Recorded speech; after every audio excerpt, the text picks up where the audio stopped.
Hello, everyone. Welcome back to the Slow Burn Podcast, episode 12 of season 4. Back with another one. I'm Patrick from Nintentalk, and joined by the Cozy Queens. Peyton, how we doing? Great. It's cozy gamer summer. Whoop, whoop, whoop. Hello. It's Peyton of Payton'sCorner and the Slow Burn Podcast. Nice to see you today. Min. Oh, and it's Peyton with an A, not E. Except I've been seeing more Peytons recently. I've been watching TikToks, and it'll be like a girl who has the exact same thoughts about something as I do, and I'm like, oh my god, But it's how an E? cool. And it's Peyton with an E, and I'm like, oh my god, but we're connected. Anyway, Min, how you doing? I'm doing good. It's Min. My channel's Min's Meadow. And I just wanted to let everyone know that we did trademark the term cozy game. So please remove it from all of your content, your usernames. No, I'm kidding. Imagine. But I was thinking about that on my walk because there's been 2 controversies on TikTok.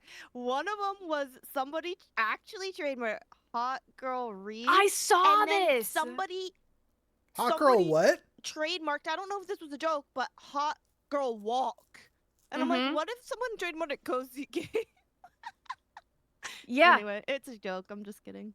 No, but that was the thing, because I didn't even know someone coined the term hot girl walk, because I say hot girl walk. I thought it was just a TikTok thing. But yeah, this girl Crazy. who was trying to just organize a nice event for girls in her area to go take a walk together, and she called it hot girl walks. And I guess the creator who started Hot Girl Walks was like, you're infringing on my copyright. And the girl was like, I didn't know it was copyrighted. I'm sorry. Yeah, I could and she, maybe see if there was... she said something like, I can't believe they wouldn't reach out to me to collab for this. Yeah. It's wait, what? She didn't even know. She didn't know. I guess the only thing is if they were selling merch with it on it or something like that, then I may see that, but whatever. But you can't trademark I guess you can. You common term? Yeah. Do you guys remember, do you remember the React thing? The Fine Bros way back in early YouTube? Yeah. And they would have, their whole thing was kids react or teens react.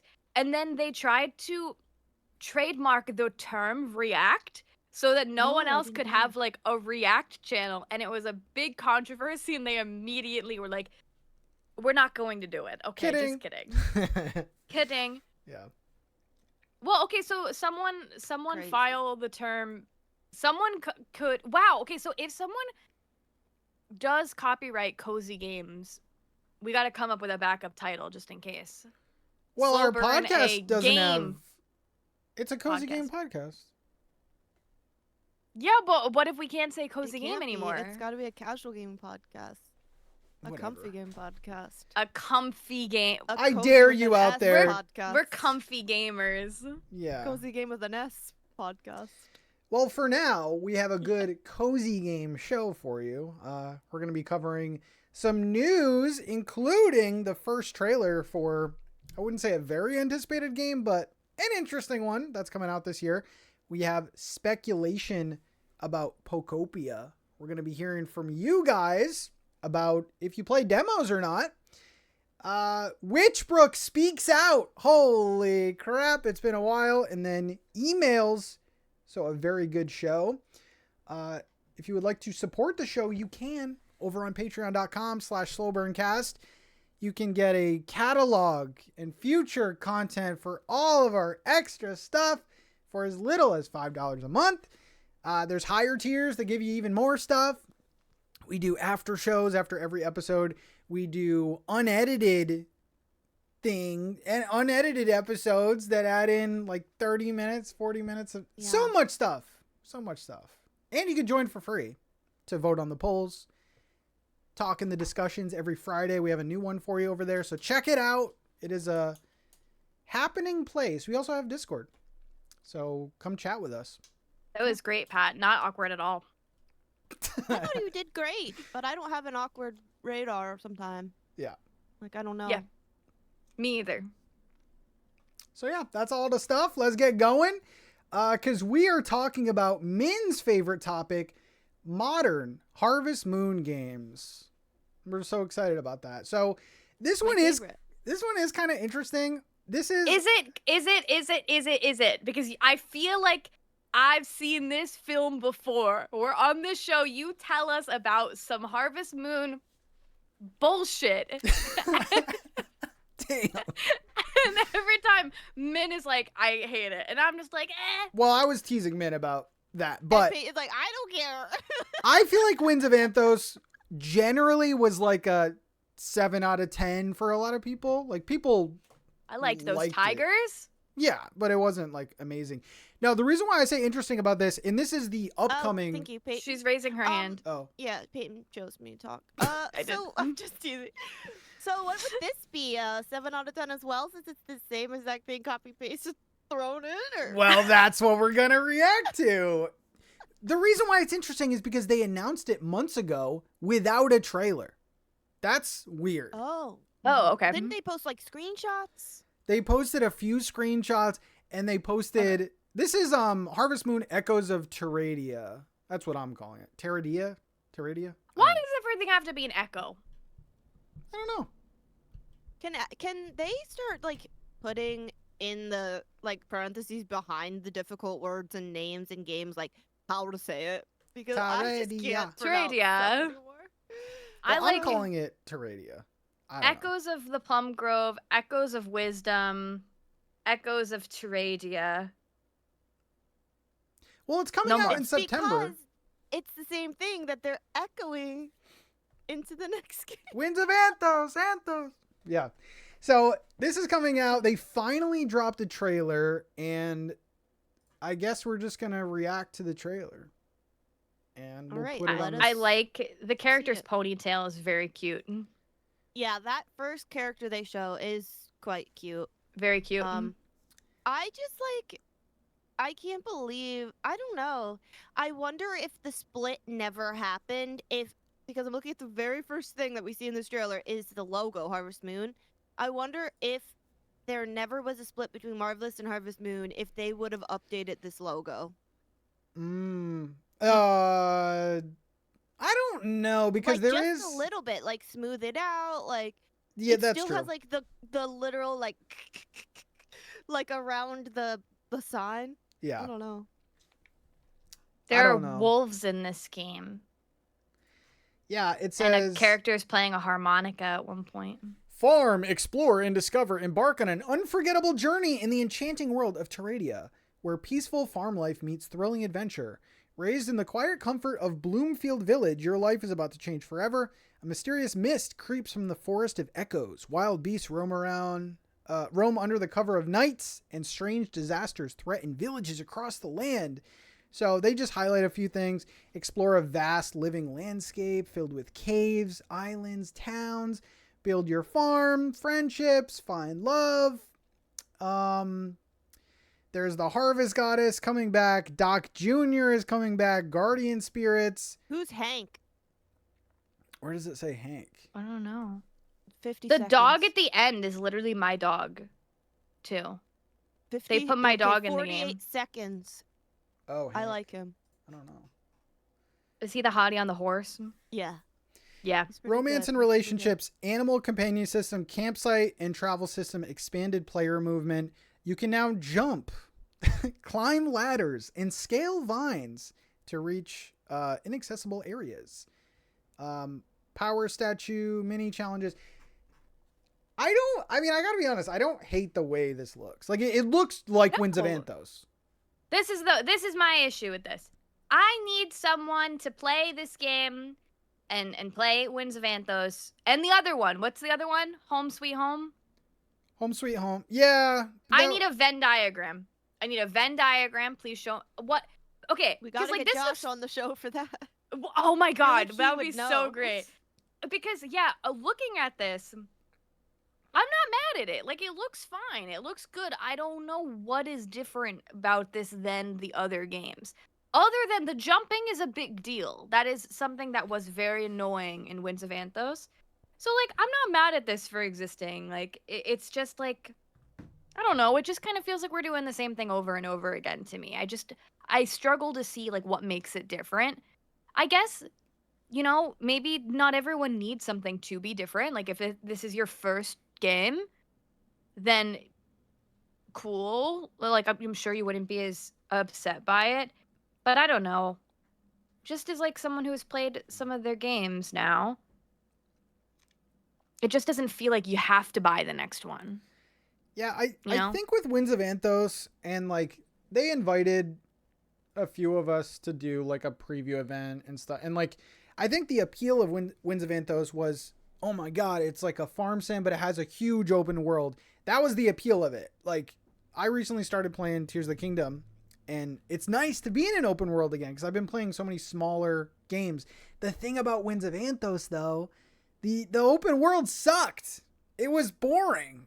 It was very boring, and, like, they do this thing. I don't know if that's the case in this one, but they do this thing where you have, like, multiple farms. So, like, you'll have, like, 5 or 6 farms, and it's kind of a lot to, like, manage at times.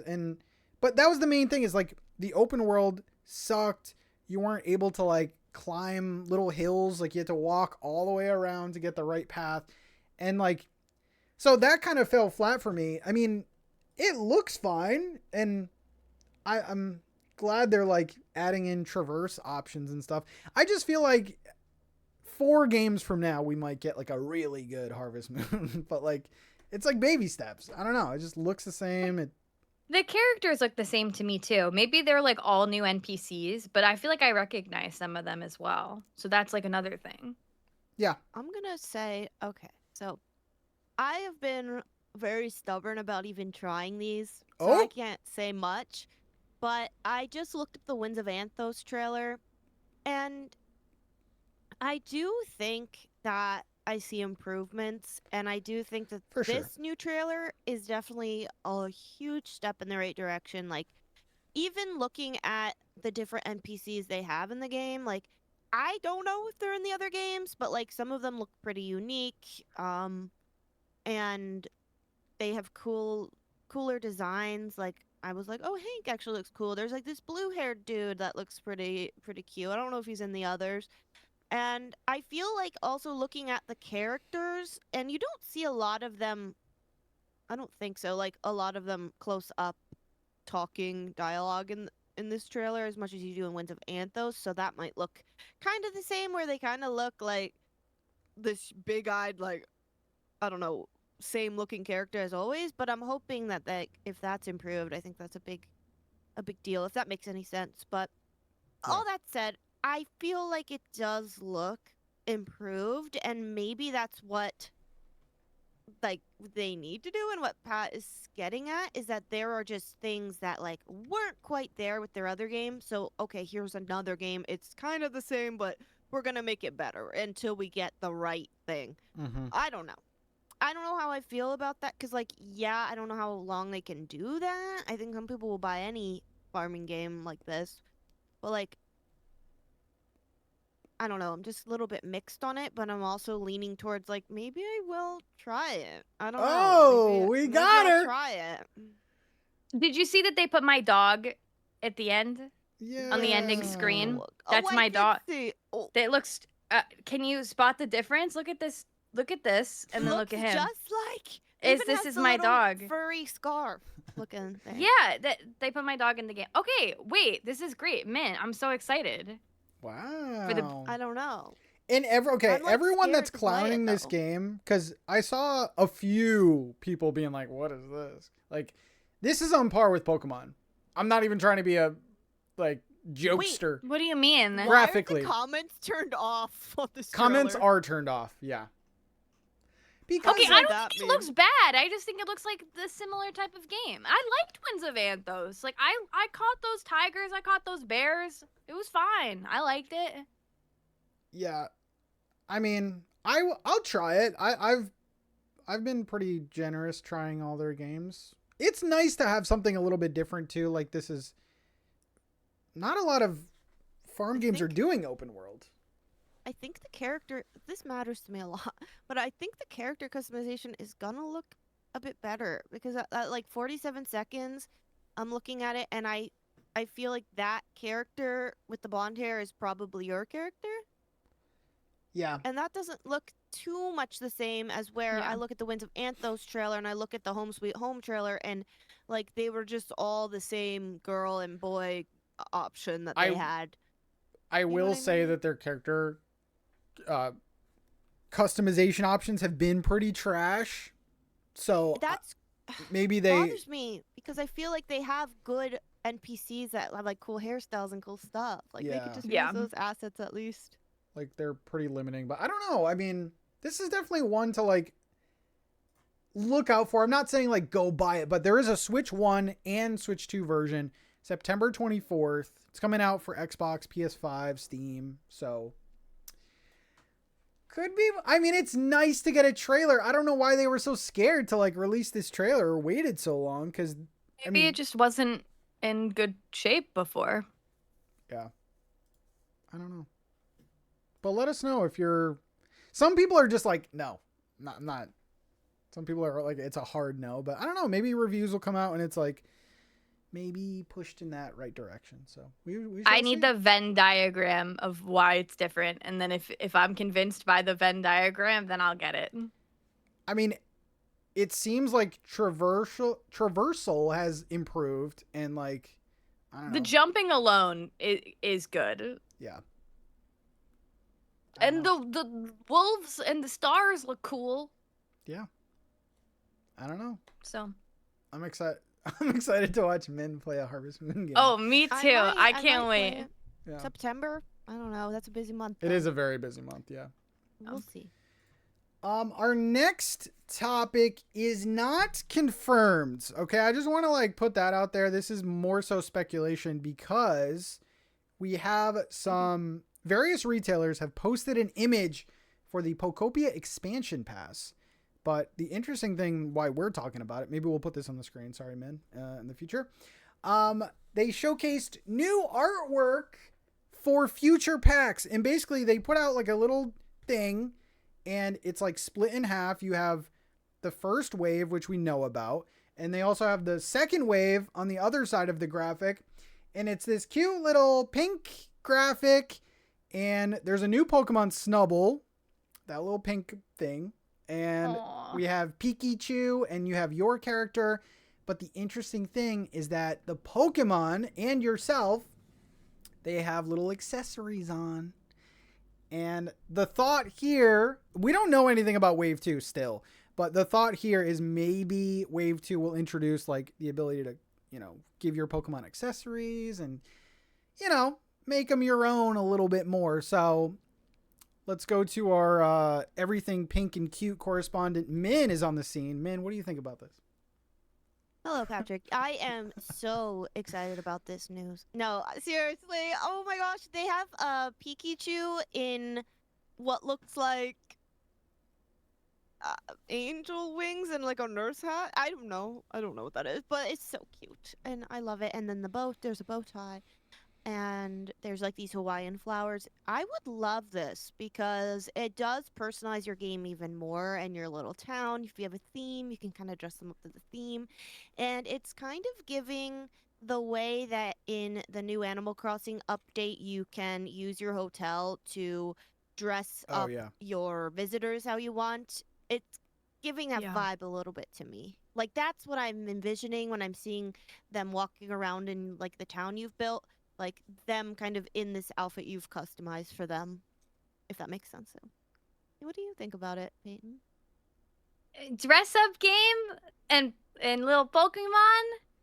Hell yeah, man. Sign me up. So, well, great. Perfect. Sounds good. Sold. Yeah, cool. Those are the thoughts. Yeah, cool. Sold. I like it. Yeah, because 10 out of 10, no notes. They've been vocal about Wave 2 not including a new town. Wave 1 is, Wave 3 is, but Wave 2 is kind of like up in the air. So I think this is cute, but there still needs to be more in my eye. Like there needs to be more. Well, okay, imagine this is like new decorations as well and the ability to dress up your little friends. Yeah. Is that enough? Yeah, but you added more decoration. Like it has to be more. Okay. Because I'm envisioning like a new shop or whatever that you can build on your island that a Pokemon can run, and it has like little accessories that change every day. I think for me, that's not enough. Because this is a $35 expansion. So each one of these waves... other two waves are like a whole other world. Is that not like 8 million billion hours of stuff to do, though? Yeah, it is. But if we're getting you just want more, it's just not enough. If we're getting the next wave in August, and then this wave is presumably like holiday time, and the next one's probably going to be like spring. That's August to spring. I don't know. I would like a little more. I'm greedy. And this wait a second. This is a $70 game with a $35 expansion pass. Yes, give me more. You have to buy the Switch 2 for this game. Yeah, which give me more. I think a lot of people did. Okay, but I think on its own, the idea of the dressing up the Pokemon, it is cute. Great. It's cute. 10 out of 10. Yeah. Does everyone care about that though? I care. I certainly care. Do you think other people care? Depends how like fleshed out it is. Like if there's a lot of different accessories and I think the people care. Everyone. They're gonna be in little maid outfits. It's gonna be a like, whole thing. God, look at Pikachu. You know what I mean? Like they're gonna live for this. And they would probably add in some new photo stuff. Like, Yeah. I have a question though. Like, what did you say that new Pokemon's name was? Snubble. And does he could this introduce a new shop ability or something, like new abilities too that different Pokemon could have that come with this expansion pass stuff, or no? Maybe. Like if I had to guess, like they're probably going to introduce a shop building that we can add to our thing, and then there's already an ability where Pokemon can run stores. I forgot what it's called, but yeah. It'd probably be that same thing. But it's kind of cool seeing Snubble there. Like Snubble evolves, so that's like two new Pokemon. And there's that new free event that's happening this month too. That little star guy. Yeah, I love. Snubble. There's a new event starting tomorrow at the time of this recording. It's the Jirachi event, which is a new like not sun and moon, but like moon starry night kind of. Yeah. Event. I think I'm going to be opening the game for the first time in months for that, because when I was a kid, they had a movie that had that Pokemon in it, and it was one of the only ones I ever watched, and I loved it. I think it was called. I don't know what it was, but it made me cry, and I was like, "Wait, this is the best thing ever," and I will be going for that. Yeah, you know, I think games where you have cute little monsters, let them have clothes. That's gonna be on Peyton's tombstone. Like, okay, Moonstone Island devs, I know you're out there. I know you're out there. Give us clothes. What if Fishbow wore a hat? Thank you. Great. Yeah. Great. Glad we got that over with. So yeah, that event is happening tomorrow. So that's the June event. If they gave us consistent events like that, I think this would be enough combined with all the other stuff, but we'll see. We shall see. So that's just speculation. Let us know what you think if you saw the image. Let's head over to Patreon. A lot of demos, man, between Next Fest, between Wholesome Games. There's just so many demos. So we wanted to ask you guys, because like we, for the most part, play demos. We play a lot of demos.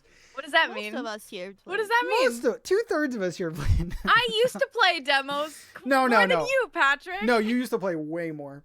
But we wanted to ask you guys, here's the question. How likely are you to play a demo or a playtest of a cozy game you're interested in before it releases? And then we said, bonus, what cozy game or demo or playtest did you play that changed your opinion on the game?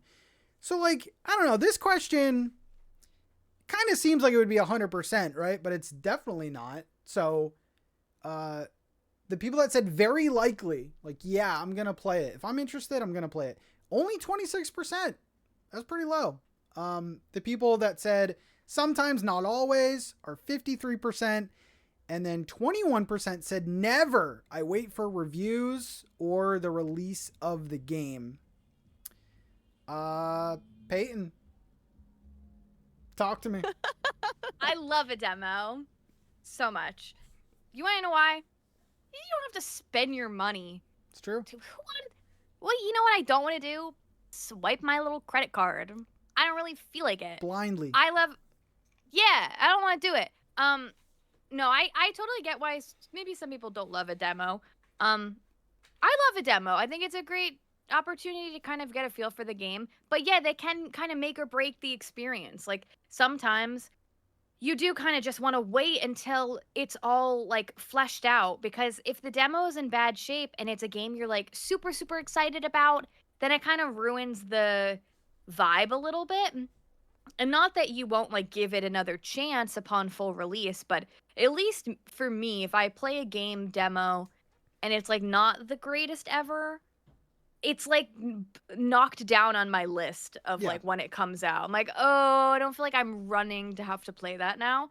So yeah, but I do think demos as a whole are really good for the developer to, get some ideas, test how things go, and also as the consumer to get a feel for like living in the world of the game before you commit to it and spend your money on it. So I love a demo, but yeah, I'm not really playing many these days, to be honest. But I'm not mad at their existence. I'm glad that they exist. Like, I think the most recent example was Moonlight Peaks had its demo. And I think a lot of people were pretty lukewarm on it. And I think the hype for that game kind of has been hit a little bit. And I remember someone asked me the other day, Pat, are you still excited about that? And I'm like, it's a spooky farm sim, of course. It was just a bad demo. It was just, and not even a bad demo, just like a weird paced demo, Like, yeah. I think there's also like something to be said too about next week we're going to talk about 4-leaf fields, because all three of us will have played it by then for sure. Pinky promise. But before the show, you were saying that they gave you like a lot of time in the demo. And I've played some other demos like that where they give you a lot of time in the game. And that could be good, but that could also be bad too, because then it's like you feel like you've gotten your fill of the game and you don't need to buy it. We're going to talk about some demo impressions in a little bit, but that actually just happened to me with, what's it called? Pelican Post. And I feel bad because Pelican Post is this cute little game where you play as a pelican and you literally deliver mail to people. It's a 2D pixel art game. And I played it, I think, for like 30, 40 minutes. And I feel like I'm done. Like, I don't need to get it, which is terrible. You don't want to deliver more mail? Did you play Milky Delivery? I did not. That's a game I feel like I don't need the demo because I know it's a short experience. It's cute. Oh, isn't that kind of the same with Pelican Post? Like, what were you expecting, I guess? I'm curious. I pretty much to got... me, they felt... I like both. They felt the same-ish to me. I pretty much, like, had it just an expectation of just playing a cute little mail delivery game. But I feel like the demo, I think, was too long. Like, give us, like, 20 minutes of that. Because I was playing it, and I was like, okay, I've experienced everything. The map isn't really big. Not a bad thing, but, like... I don't know.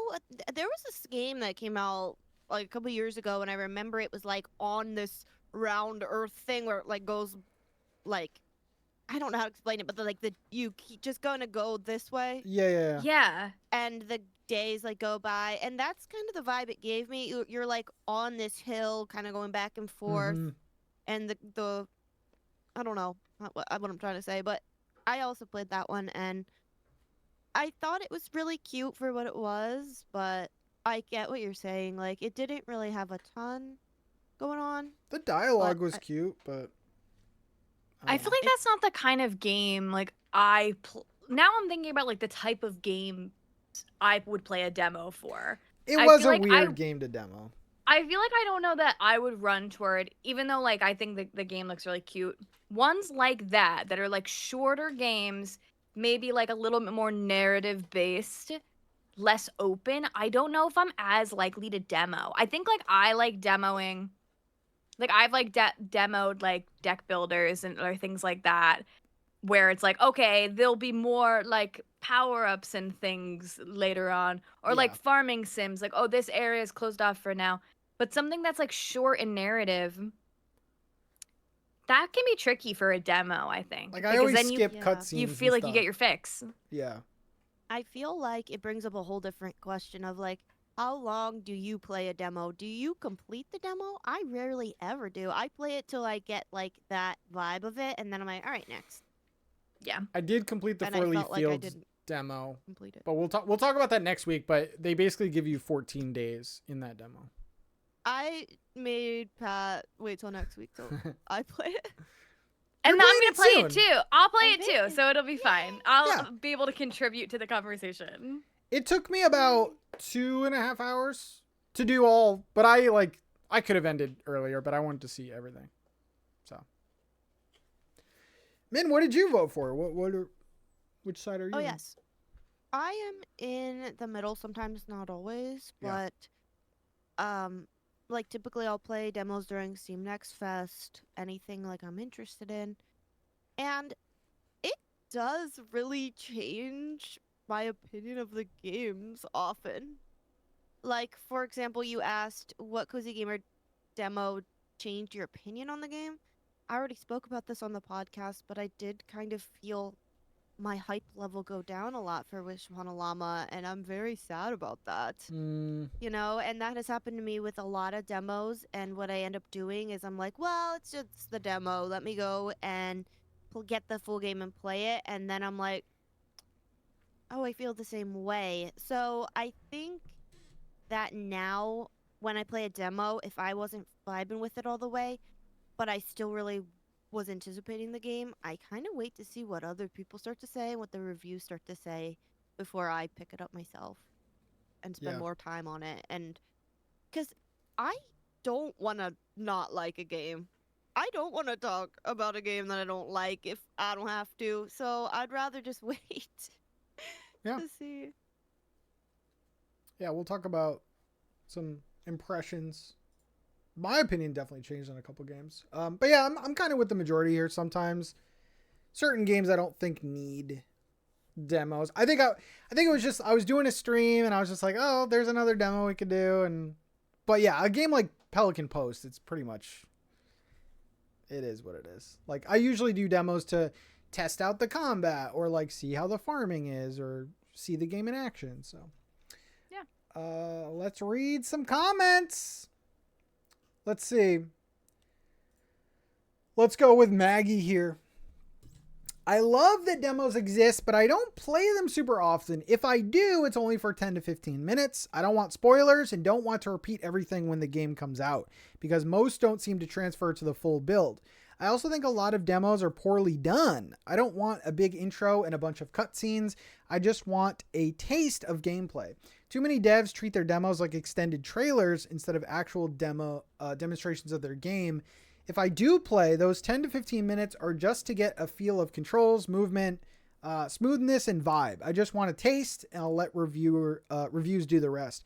As my bonus, Retro Rewind. I put off first-person games for a long time because first-person has been making me motion sick, but I really wanted to get into simulator management games, and almost all are in first person.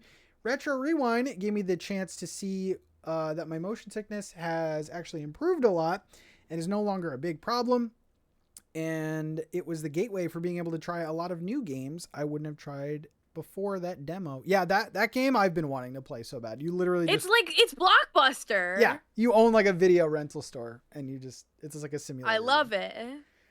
I do agree with what Maggie said. I feel like devs out there, I don't know why you do this, but like drop us in the middle. Like you have upgraded tools, you have an upgraded farm, throw us in the middle of it and like I mean, maybe that would be a little overwhelming, but maybe just do like, I don't know, we're far along, we have an upgraded farm, we have upgraded crops, and it would be nice to get a taste of later game.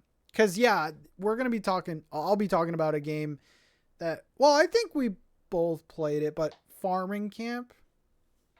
Yeah. Was that what it's called? Yeah. That was a very heavy story like demo. Like I didn't need all that. I don't think so. Yeah, I agree with that. What do you guys think? It's like starting a game, or would I you mean, rather I be think putting I feel it? like this is like the we just like hype up Fields of Mystery on this podcast. But I feel like when they did their demo, it was really good because they gave you like spells you would get later on. So you Oh, got to yeah. like test a couple of them. That was good. Yeah, I agree with you. I think so many demos, especially for farming sims, it'll be like, all right, here is the farm. This is how you use your hoe. This is how you blah, blah, blah. And it can just feel a little like same-y. So I do like being dropped in a little bit. I don't know. I mean, I like the exposition of like setting up the game, like tell me why we're there. I don't like to just be dropped in with like, okay, well, you don't know why you're here, why you're doing it, but you want to feel like you're kind of seeing where it's like I feel like you got to see where it's going. Because when Like you guys that's played Grave Seasons, that was further along, right? Or no? Yeah, Yeah. we had crops growing. Like, Yeah. Mhm. It was the end of the first season, so like we could kind See? of see Yeah. things to do, but like we understood a bit of like why we were there, but we also had a human being standing there That's true. to tell us this is where we're coming in, you know. Mm-hmm. So I don't know. well, I I think it also depends. had a big thing that popped up when we started that explained it too. Oh yeah, I think you're probably right. I feel like there was a little pop up. That was But I probably don't going to be remember the that one. demo that they were supposed to release, and then. No, No, they said it was didn't different. Make that one yet. Oh. They And then said I guess that they never made it. yeah, the demo we played at PAX was the last day of the season, and there was like a murder. But they told us that the public demo that people were going to get to play was going to be starting the game. So you wouldn't necessarily get to experience what we exactly did, which is what made it special. That's why we waited Yeah. in line for 3 hours, you know. But this But, brings yeah. up a whole other thing again of there are demos that once the game is released, they keep their demo up and then that demo starts from the beginning and it also transfers over if you do buy the game. So that's Yeah. also a really good thing. But I do agree at the same time that some demos, I don't need all the intro. I don't need all that stuff. I just want to see the mechanics. I want to see if the game hooks me. And like you could put a little bit of story in there, but especially if you're doing like a lot of demos, you don't want to waste time on like things that aren't going to showcase the game. And I think maybe it's hard for devs to know like, oh, should we cut this or not? Cuz you know when you're like doing something and you're like, this is so important though. This like info is so important. You know, you want to keep it all in. I think it can be hard probably for devs maybe to know what they keep in and cut out. Yeah. Like I played, and this is a game I wasn't into, but I wanted to see what it was about. Date Everything had a demo, and I feel like that game needed to start in the beginning because it was such a bizarre concept that it needed a little bit of Sure. backstory. Like the backstory is like so, I mean, you don't need it. You don't need it. You just got to go with it. well, the backstory is that like you can bring things to life. Like Well, that, yeah. yeah. Did the demo not tell you that you got these glasses that like Yeah, bring that's how the everything to demo life? started. Yeah, like I mean that's pretty much it. Yeah. I You don't know. I mean yeah. I thought it was. You know that game came out a year ago, a couple days ago. Oh. Can you believe? Damn. I know this because I title every day of my life an episode title, and sometimes now I've been doing it for 2 years. So like today is the 22nd. So when I title today, I'll go back and look at like what I titled this day last year. What's today's title? It's so early in the day, I don't know yet. Oh, we'll have to okay. see. So like once the day is over, I'll be like, oh. What was yesterday's title?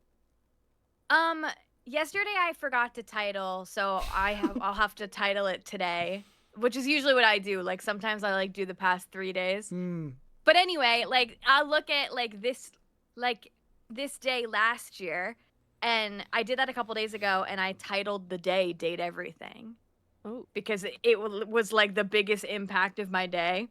All right, I need to know what you titled the day that we just couldn't stop laughing on the podcast, and we had to cut out like 2 hours. What day was that? Because I think I did title it something podcast related. That was at The night. last one, the 25th of May, maybe. I feel like we didn't record that on a normal Monday though. Oh wait, No, yeah, we didn't because the 25th is about hockey. So the title is about hockey. it was was so. it Saturday. 23rd, maybe. No, that's when I was in North Carolina. Or Friday? Or Thursday? So I was don't it freaking know. the week after that, 30th? I don't know. You'll have to look to see. Maybe we didn't impact you. No. Okay, May 22nd, I called delays and trauma dumps. That's Which probably that might have been it. I don't remember you trauma dumping to me. I fair. probably trauma dumped at some point. Anyway. I love it. Let's see. Katrina said, I absolutely love watching a creator live stream a demo. However, I do not enjoy playing them because it makes me want the game immediately. The only exception was Loftia, and that's because I backed it on Kickstarter. And the way they did it, more keys to pass on to other friends, and the beta was so much fun. Okay. But Annie, or Aniek, how would you say that? Aniek? Aniek? Oh, Anik. Yeah.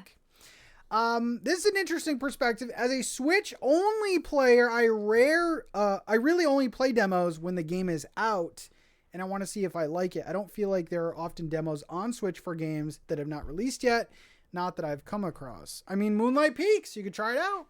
It's on Switch. But the game, they said, I only play demos when the game is out, Oh. Okay. so they can play it in July. Try it out. Try it out. Roxy says, I am yet to actually ever play a demo for a game, so I voted never. I'm a full-time working mom with young kids, so my gaming time is very limited.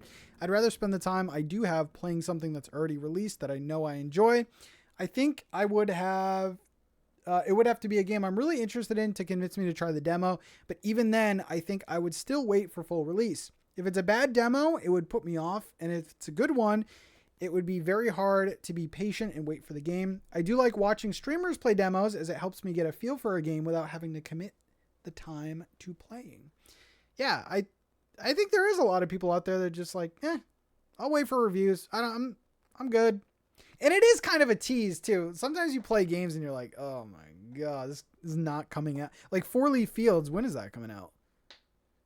Late? I don't think there's a don't date know yet. Oh yeah, like that's terrible. Like, Well, but is it not to build the anticipation? It is, yeah. A bit, though. but I'm saying the wait is long. Like Papaya Island, I played. That's Plaza? coming out or Papaya Plaza. That's coming out next year. So it's like, damn, man. Sometimes it's rough.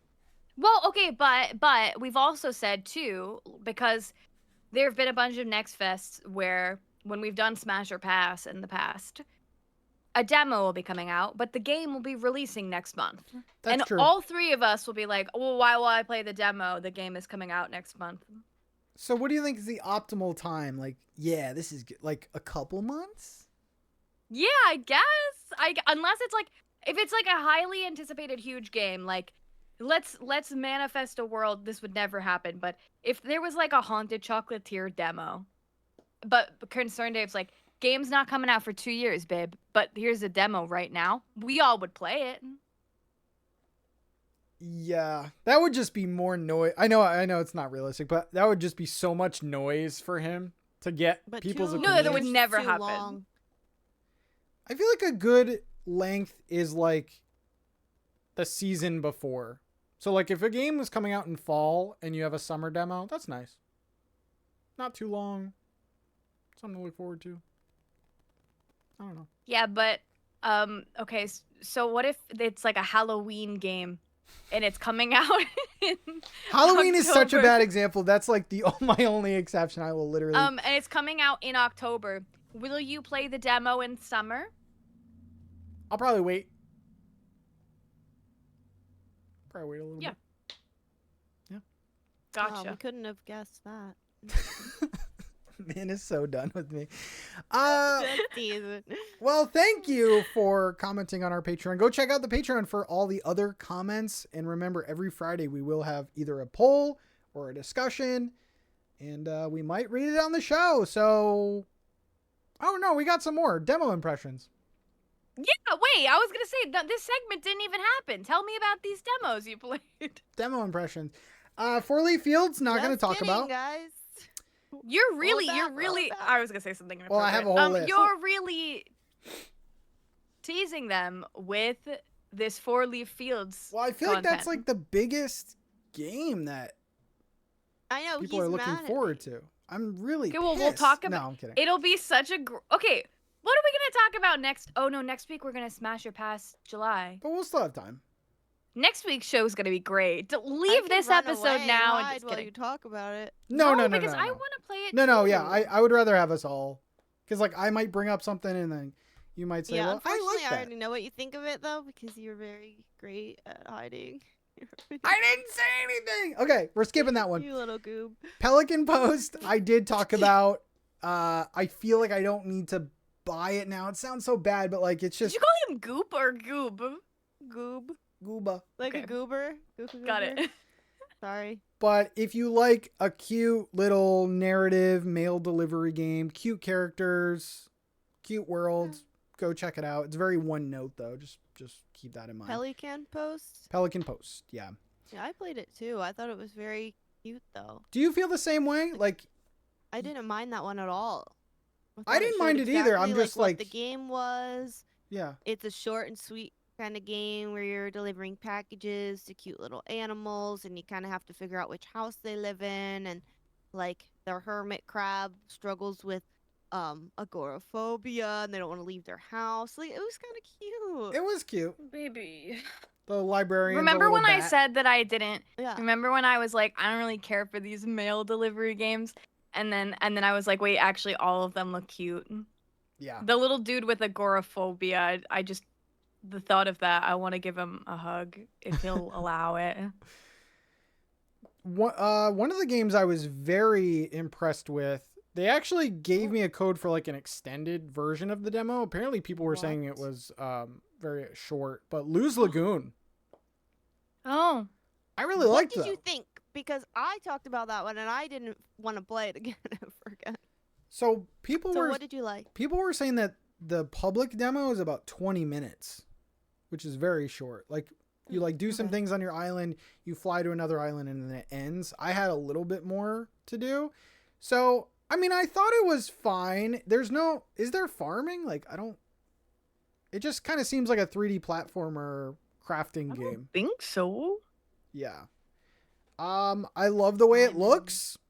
It reminds me of like those PS2 era like platformer, like Jak and Daxter type games. I liked the plane controls. I think they were very nice. Tight controls. The characters were like whatever. Like it's just kind of like a fun game to play. But I don't like rope it into like I don't consider it a cozy game. I just kind of like an action adventure game to me. Maybe that's They- why I wasn't vibing with it. Yeah. They consider it like a crafting life sim. Yeah. Like I think there's something there. I like the plane controls a lot. Like it was kind of challenging. I just didn't feel like hooked in on that one back when I played the demo. Maybe it's changed now, but I don't know. Just Yeah. didn't have like a lot of interest, really. Okay. I did play Spiritstead and I did not like Ooh. it. Oh, I had that on my list and I didn't get to it. So So what is the game? That's like a decorating? town management type game. Feels very mobile game. Like, Oh, is this the Papa Smurf game? The one I said looks like Papa Smurf lives there? yeah. Mm, mhm, Yeah. mhm, mhm. It was fine, but it just feels like I should be playing it on like a phone or iPad or something. Like you literally, it's like a grid-based town builder, and then like you unlock another square by paying 10 coins, and like it's one of those where you like slowly open the map. The graphics are cute. Like the gameplay was fine.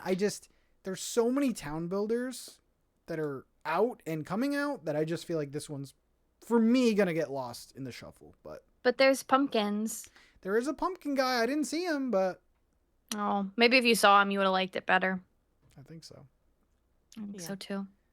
I love how that looks. It literally just looks like the Smurfs to me. Yeah. Yeah. I played Design and Conjure. We talked about that one. That one was similar to like make room kind of vibes-ish. Yeah. Like decorating and what else? It was like make Potion? room and hosey. Like you clean And up hosey. a little bit. Yeah, I actually like that one quite a bit. I like that the levels have like multiple rooms that you can design and stuff. Like there was a cafe with like a couple rooms in it. So that one was cool. But again, if you have a few games like that, it's a tough sell. It does have like a spooky witchy theme, but Okay. that was cool. Yeah. I like that one. Was that a smash for the future or just a wish list? I think it was a smash. Yeah. Lose Lagoon smash, Design and Conjure smash, Spiritstead and Pelican Post I think skip. The one that I'm kind of on the fence about is Farming Camp. Interesting. Okay, I played this one too. You can I chime in. love the graphics. I love the way it looks. The presentation of the game is fantastic. Like I think that's good pixel art. The game itself is interesting because it's a farm sim, but there's a different spin because you're attending a camp and you're a part of a team. There's 3 teams that are in this camp, Yes. and you're all kind of competing with each other, and it's kind of like a summer-long competition, It's right? a 30-day long game, basically. Have we ever talked about this game? Farming Camp? We did, but you weren't here that day. I was gonna say I've never seen this game in my life. Doesn't it look great, though? reminded me of games Yeah. you liked. I was gonna say, I'm like, wait, I feel like I would like this. The graphic style reminds me of, I don't know, something Peyton has played. It but I can't reminds me It a little bit looks- of Eastward. A little little. bit. Oh. I Reminds was me gonna of- say it reminds me of like Traveler's Rest a little bit. And Bloomtown a little bit, maybe. I Oh, don't know. maybe, yeah. Interesting. So, I thought this was very cool. Like, I loved the art style. I liked that they had. Okay, if you're gonna go for a farming thing, it's different. I think it is different. Yep. It's totally. It feels totally new, even though it is farming. mm-hmm. Like, yeah, we know how to farm and stuff and take care of animals and stuff, but it just felt very different to me. And I liked the dialogue. I liked the like fantastical creatures they included in the game. Oh, How yeah. you are like paired up on this team. There's no character customization. You play as Alessandra. It's published by Tedesco, who we have had bad experiences with some of the games they've published, Very and I hit thought or it was miss. pretty polished. To be honest, I was very shocked. So Yeah. I didn't have a bad experience with this one. But This looks so cute. Okay, I'm sad I missed the initial talking about this. I'm a little This looks confused so though, because cute. like it's only 30 days, and like I think I played 4 of them in the demo. Like it seems like what do you do when it hits 30 days? like each day, it was kind of introducing a new mechanic in the first couple days, so it kind of was maybe wasting some time. You also like assign your teammates on the calendar to different tasks so they can help you. I think you have to do that. I don't know. Maybe you don't have to, but you basically have. A Yeah, little you, like, automation, assign- but it's kind of like management. Yeah, like one of them takes care of the animals, one of them does the farming. But I guess I didn't play it far enough to understand the competition parts. Did they have different mini games and stuff? I can't remember now. They did have different mini games. I didn't want to play. This is one that I didn't want to play too much, but also they did throw a lot of story at you, almost like too Yeah. much. But yeah, there's like a point Greedy. system, that I don't know turns into like some kind of competition. The thing I'm just torn about this one because like looks wise amazing, gameplay really good, story was pretty cool. it just seems like a really short time. I'm here for a good time, not a long time, or whatever they say. I don't know. Yeah. I think this is a good game to play like during the summer, like a little summer camp kind of Yeah. vibe. Whatever. I think it's a wish list. People for me. don't go to camp any other time of the year. I don't think so. I Well- didn't, but people do. I went on Ski retreats camp? on the winter weekends. What kind of camp did you go to? Was it like rec camp? Was it like Just like fun. regular camp? I went to like a rec day camp in the summer. I do not I went know- to. Sorry, go ahead. Oh wait, are you meaning in the winter or in the summer? Summer. Both. I went to a lot of camps. I went to a beach camp. That was the best one. Min gives me camp counselor energy.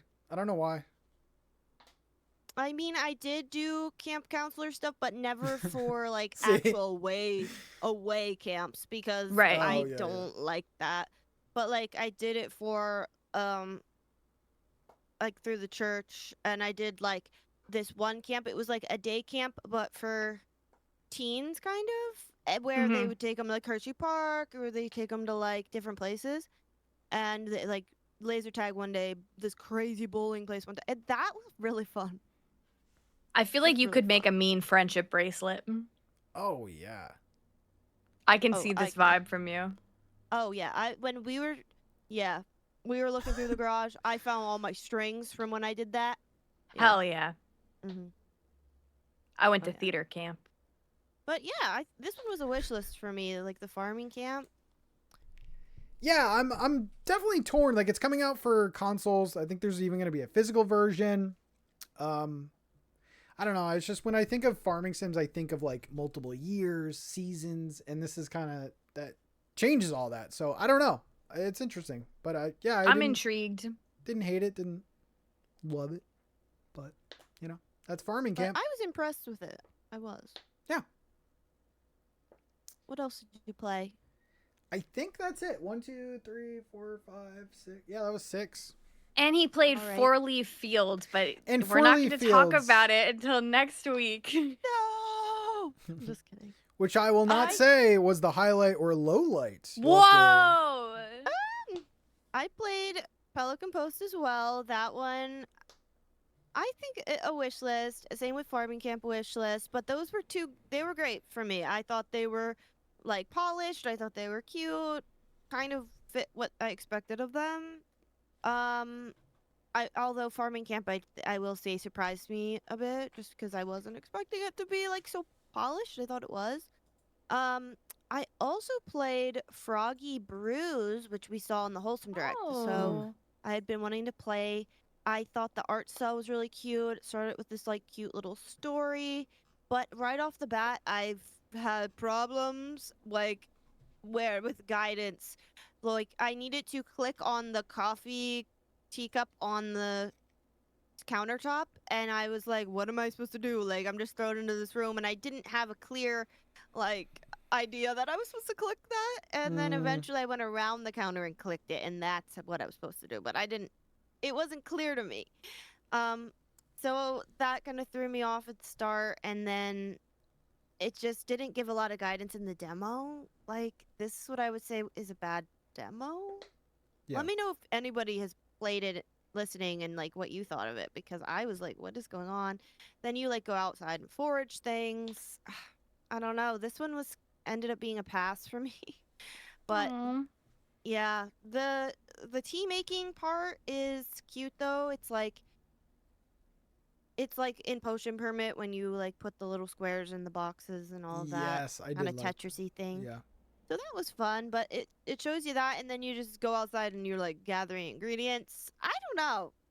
So maybe I'll have to give it another try, but right now I'm just not super interested after the demo. And then I also played the demo, so that one was probably a pass, close to being a wish list, but pass. I did play Pawsome Resort. And this one is one that we talked Oh, about. yeah. Because it has a pun in the name. I can't remember if we talked about it on Afterburn or Oh, just. oh. on My eye the went. regular show. My mind went to actual possum for a second. Yeah, Okay, so I did too. When you everyone said thought that possum, when I was was playing. like, rodent game? Oh, am I pronouncing it weird, or is it No. truly just, it sounds that way, right? Possum, just Pawsum. How was this the one? I was pun. interested in this one. I forgot about Now, it. this one was not too bad. It's gonna be an early access, so like knowing that, I was like, okay, because you could kind of tell like maybe it wasn't quite there yet, like it Yeah. needs some more feedback. But I like that you immediately start off with this scooter, but it looks like a tractor, and you can ride around and go fast on that. And it didn't show off. Well, for me, I didn't do any farming. Um I hit some trees. I got some rocks. I gathered some things. I kind of was. It was very clear on what like quests to do. I set up a habitat for some sheep, and then people would show up to my house. And even if I'm in town, like a little pop up would be like somebody's at the house, like a customer, and then they would like drop off their sheep for a few days, and then I would make sure I fed them, took care of them, and then like another quest would pop up, like, oh, you should upgrade the habitat. So I thought it had pretty good guidance and pretty good start. I was pretty impressed with this. That sounds awesome. And I want to see more, but you know what? Yeah, it's possumly awesomely cool. But I just think I don't want to play it in early access. I'd rather just wait. Yeah, that was. I Yeah. think that was my thing. Yeah. So it's a wish list, but it's looking very promising. And yeah, I liked Pawsome Resort. Pawsom Resort. PWE. What? Oh no, it's just paw. Okay, I'm an idiot. What? All right. Anyway. WE. PWE. PAWE. Okay. Anyway. Cool. I still hate the Wait. name. I actually Yeah. really. I think I hate the name more this week for some reason. But that's good. It's more promising. Okay. You're a bigger hater this week than last. Hopefully the Yeah. name is in early access. You know what I'm saying? All right, Anyway. I tried this other random. I like to try like ones I've never heard of. I tried Everglen, and Everglen. yeah, it's a farming. It looked farming. I didn't look into anything about it before I tried. And it was quite interesting. This one is a demo. They just throw you right in there. You're like on this dock, and then you're like, okay, well, there's two people here. Let me talk to them. The dialogue is huge on the screen. Like, I don't know why. And you have to do these quests. Like, you talk to Thomas, and it's like, oh, go fishing for 3 of this type of fish and 3 of this type of fish. So I'm like, okay, I could try that quest. The fishing was insanely difficult. It's this really fast-moving little green thing that you have to click in at the time, but it's just going whoa, whoa, whoa, whoa, whoa, whoa, like fast as anything. So funny. And when I would get it right, I was never catching the right ones. It looks so simple. And I couldn't find my inventory, so I was like, what? Apparently you can find your inventory, but I couldn't. And the premise of this game seemed to be like, you're on this one little map, and there's different areas, and you're like, go to this part and you can mine the rocks, and they will respawn. And this area you can cut down the trees to gather wood from that area, but they will respawn pretty quickly. Like, you can see them respawning.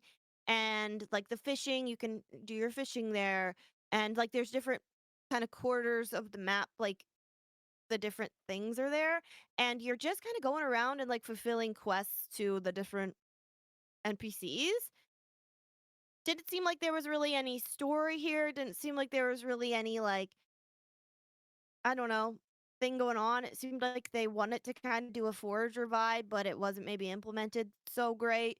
And just, I don't know, nothing really struck me about it. And if anything, didn't think it was the best experience, but I could see the idea, like, what they're trying to do. Make a little kind of foraging farming game that doesn't have a lot of depth to it, but Little time could waster. be could be I fun like to the like gather cover. the wood. The cover. like Wait. the cover art. I like the cover art better than the actual art. Yeah, the Mhm, cover art is like not even close. It seems like they're I using know. different art. It looks like asset packs, It probably is. Mm, like the I animals don't know. and stuff. I don't know. Though. yeah. But yeah, so that one, Everglen was a pass, but I don't know. I could be graceful about the idea and be like, okay. Yeah. The last one I played, I think I've talked about them all, was I do not pronounce this. It's spelled gather with an A on the end. Gathera. I don't know. Gathera. Gathera. And honestly, Oh. I just thought this one looked cute because it had like a little elf people and goblins, and you can turn the raids off, which is like when the monsters come to attack you. This one actually did remind me of Forager a bit. I was but just gonna don't- say. It's so but- cute. But it's its own thing, and it has these cute little sheep, and it has this cute little rock thing, golem, that like gives you your quests and reminds you of them as you're going around, and I actually really liked it.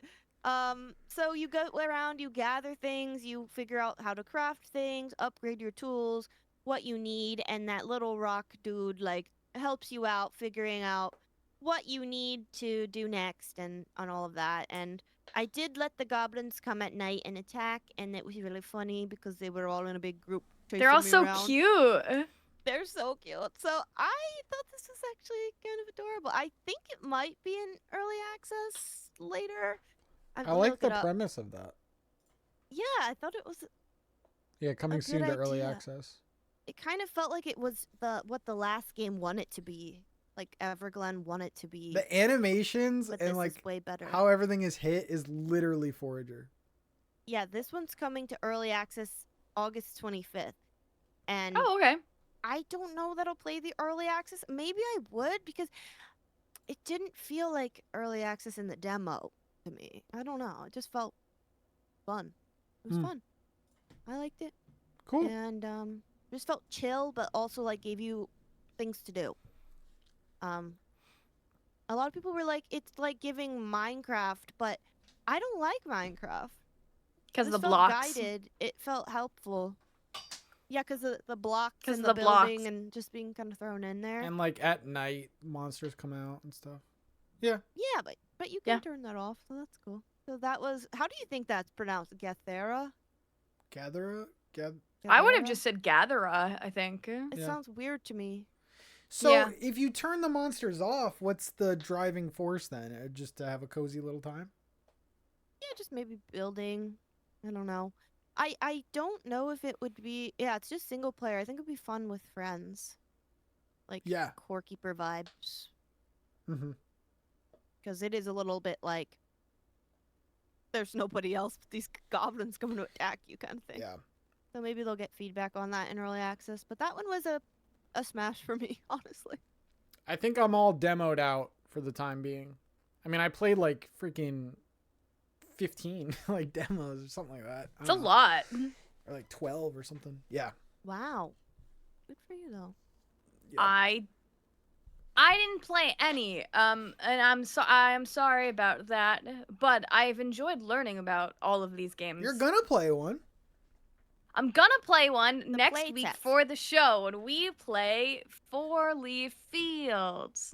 Which I will say is available for the public. So if you're listening, play it, and then next week we can all share our.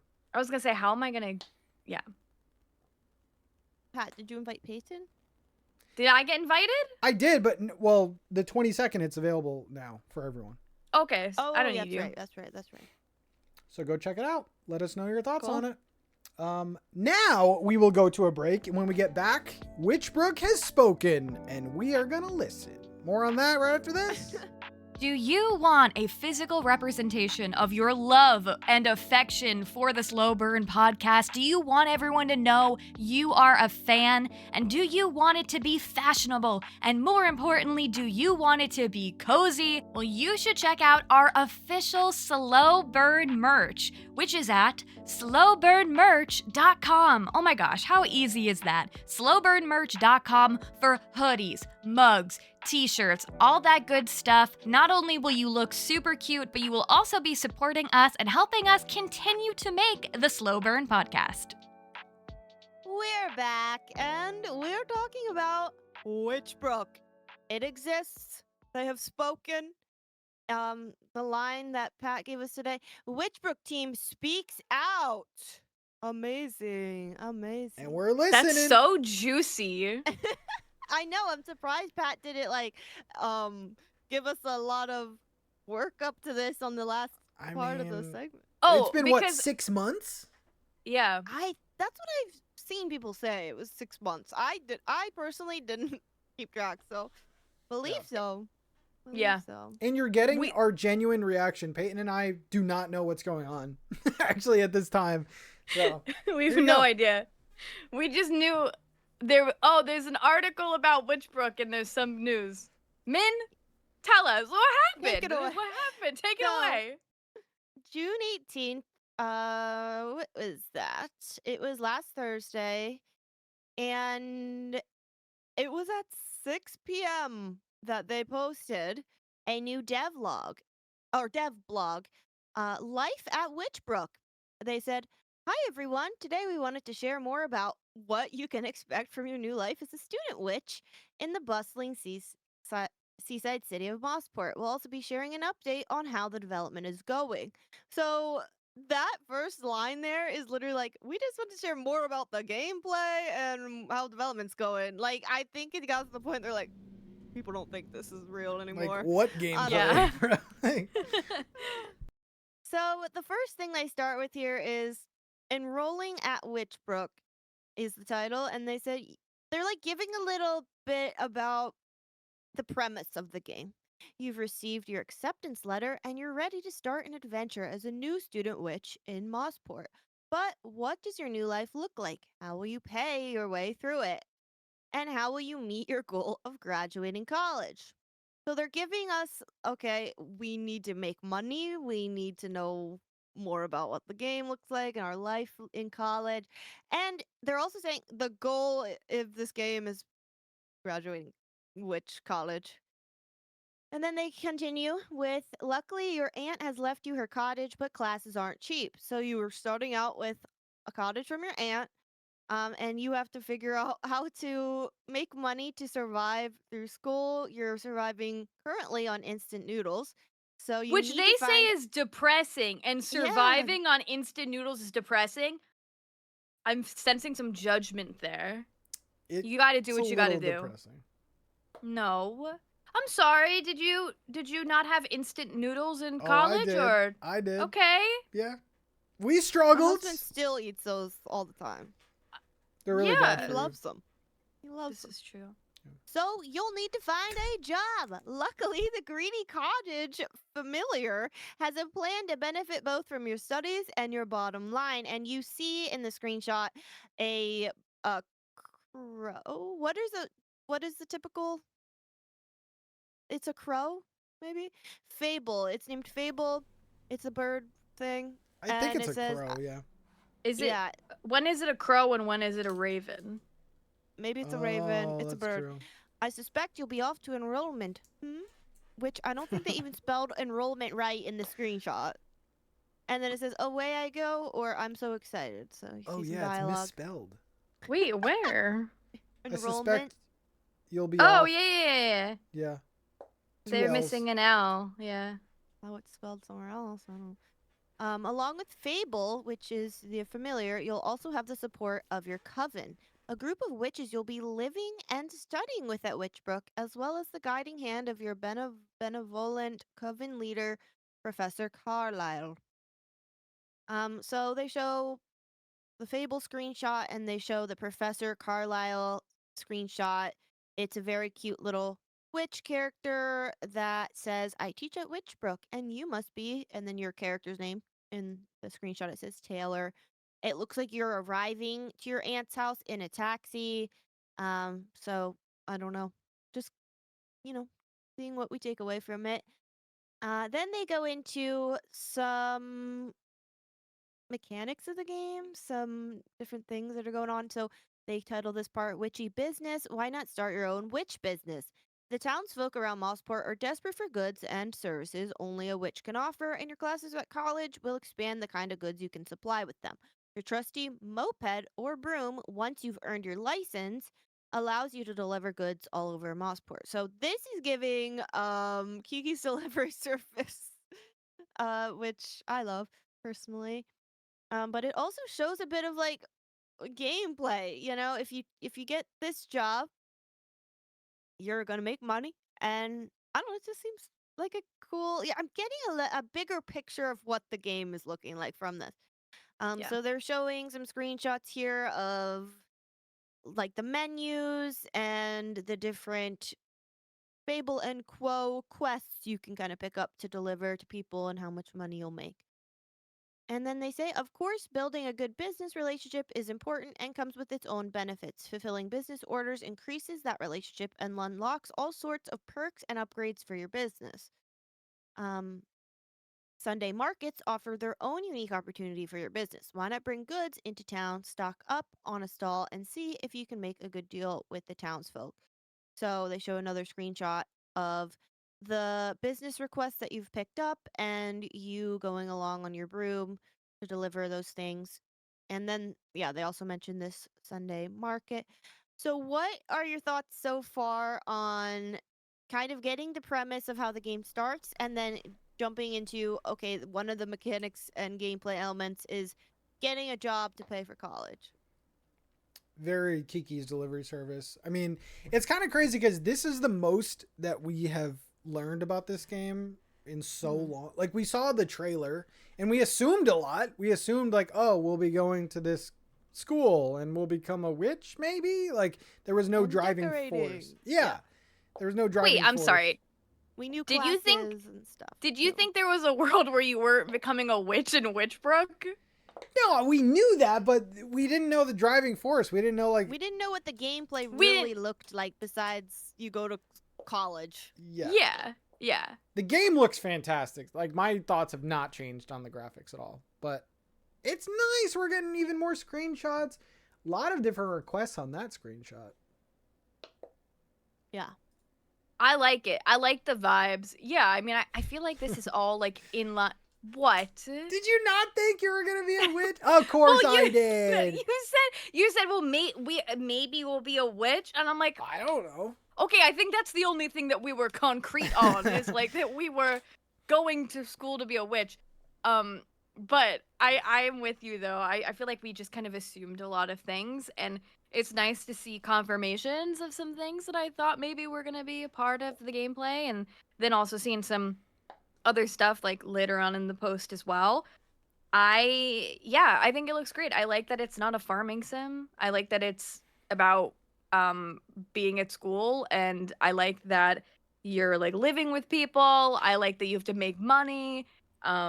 And just seeing all the art. I mean, the art has been one of the things I think that has brought people in. I just love this one that has the taxi. So cute. Like Yeah. I just love this little taxi cab in the middle of this like beautiful little cottagey world. So cute. And I just hope that it Yeah. like opens up and we have a lot of choices and there's like I want my game to be different than Peyton's experience and like Min's experience. I think Yeah. it seems like maybe I don't know if it's forcing you to do this first job or if you have choices. There's probably going to be a little scripting, but hopefully it like veers that would be off. cool if you could choose like the delivery job, or you could choose something else, maybe just doing the Sunday markets thing. An accountant, used car salesman, But something it like does cozy continue on. accounting. that. So for me, up until that point, I'm like, okay, cool, you could get a job, you're in college, but where is the school part? So and that's what we're gonna get to now. Taking classes. I think this is something we did know about the game, is that you're obviously in school, you're obviously gonna take classes. Now all that hard-earned money can pay for classes. Classes teach a witch new skills, enabling them to complete the college assignments, craft and obtain new items, and undertake new activities. It's an opportunity to get to know your professors and coven mates. and it shows a little screenshot of you in class. These classes cover a variety of magical disciplines, from crafting tea, incense, and salves early in your student career to potion brewing, astrological divination, arcane rituals, and much more. I'm really not No, good at reading you big got it. You're words. good. I got it. Okay. And then it shows another gameplay element of creating either a potion or a salve, or I don't know what they're making here, but it shows your inventory is open, and then it shows you're placing sage in some boxes on the screen. And it takes up 2 squares each, and you're like placing it. I don't know how that's gonna work, but you kind of get an idea of the crafting there. And it seems like as you do these classes, you're picking up these new like gameplay mechanics that are going to help you out through other parts of the game. The next part goes into assignments. Throughout the week, the college will post assignments for you to complete using skills you learned in class. This is cool because it's kind of like a take on the bulletin board in Stardew Valley or in other games, but they're giving it the premise of the college will post assignments and you use what you've learned in class. Many of these assignments will require you to head into Mossport to consult with the residents, diagnose a solution using the materials in the school library, and putting the solution to action. So they give a screenshot that says Black Hole Blunder. I'm looking for a witch to help me with a star reading. Please consult the stars for me. And then it gives you the name and address of that person, and you can go ahead and follow up with them and That's give so them their readings. That's cute. kind of cool. Wait, I love that. It's just showing up to your address. Gonna read the stars for you. All right, this might Yeah, be such a small thing, but I love that we have to pay for the classes. Like it gives the game stakes. Like you're invested. You know, I like that. you're immediately working towards something, right? Yeah. Completing an assignment earns you college merits, which can be spent in the college shop for all sorts of wonderful items, but more importantly, allow entry to college exams. Often, the folks you help will want to send you thank you gifts of their own. Credits are also earned throughout the game for exemplifying what it means to be a witch, whether that's helping out around town, completing side quests, or unlocking knowledge. I also like this because going along with Pat's point, now I have an incentive of why I should do these assignments on the bulletin board. Like, I might not in other games because there's maybe not always an incentive other than maybe like raising your friendship, and maybe you have other ways to do that. But in this one, you're earning college merits, which helps you get entry to college exams, which I'm sure are something you want to work towards because they add something else to the game. They Yeah. go into knowledge. As you live and study in Mossport, you'll build up knowledge on all sorts of subjects. The knowledge collection tracks everything you've learned and contains the requirements to memorize new information. For example, finding an herb for the first time in the forest might unlock that herb in the knowledge collection along with its description, but information on the growth time of that herb will unlock only once you've grown it a number of times. So this is kind of like an item catalog that like expands on as you keep learning more and more about the item. I believe this reminds me of Little Witch in the Woods a bit of they kind of had a system like that with the items. Like you're learning more and more about it. Yeah. And you're collecting that like in your book. And then it comes up to the exam part, which we kind of mentioned. You need to complete a set of exams in order to advance to the next grade. So that's I where love the that we could exams come fail in. them. I love that we could Yeah. fail. Which, once you are in the next grade, you get access to new classes, spells, activities in certain dangerous areas of Mossport. So you're unlocking new areas, new spells, new activities. So, like, how far can you go with that? Like, how many grades can you go up? I don't know. That's very Am I getting a interesting. master's You can be a witch in doctor. witchology? Yeah. Yeah, maybe. They show a really cool image of you opening this envelope of your results, and you failed. You had to answer some questions. So that's just, I don't know. I love it. That's just kind of a cool mechanic. I will say, like, I don't feel like I was that interested in maybe the school part of this, but this is more intriguing to me knowing how it will actually play out. I didn't think it was I going to think be I this think it's fun. involved. Yeah, very, very Yeah. in depth. And then it goes into the spells.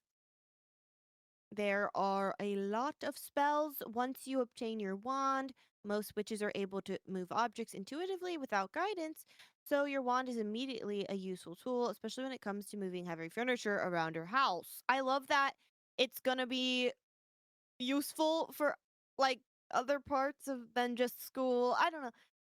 Each completed exam will entitle you to learn a spell from your coven head, Professor Carlisle, who offers one-on-one spell casting tuition to her coven. That is giving me Wicked vibes.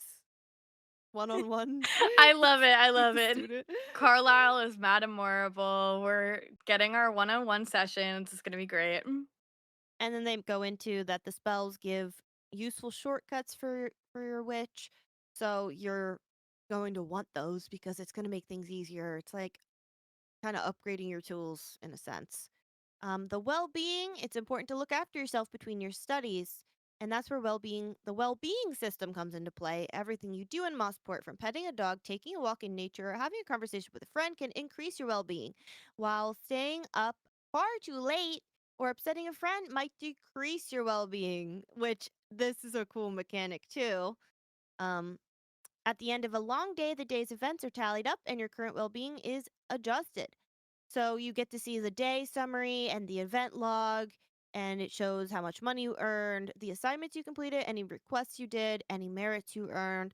And it even shows like your well being score. So you have this like little bar where the worst is the red color, the best is the blue color, and you have like a smiley face that falls where your well-being was for that day, and chatting with people, petting animals, going to bed early, that gave you some thumbs up on your well-being and helped get that score up. So that's really cool.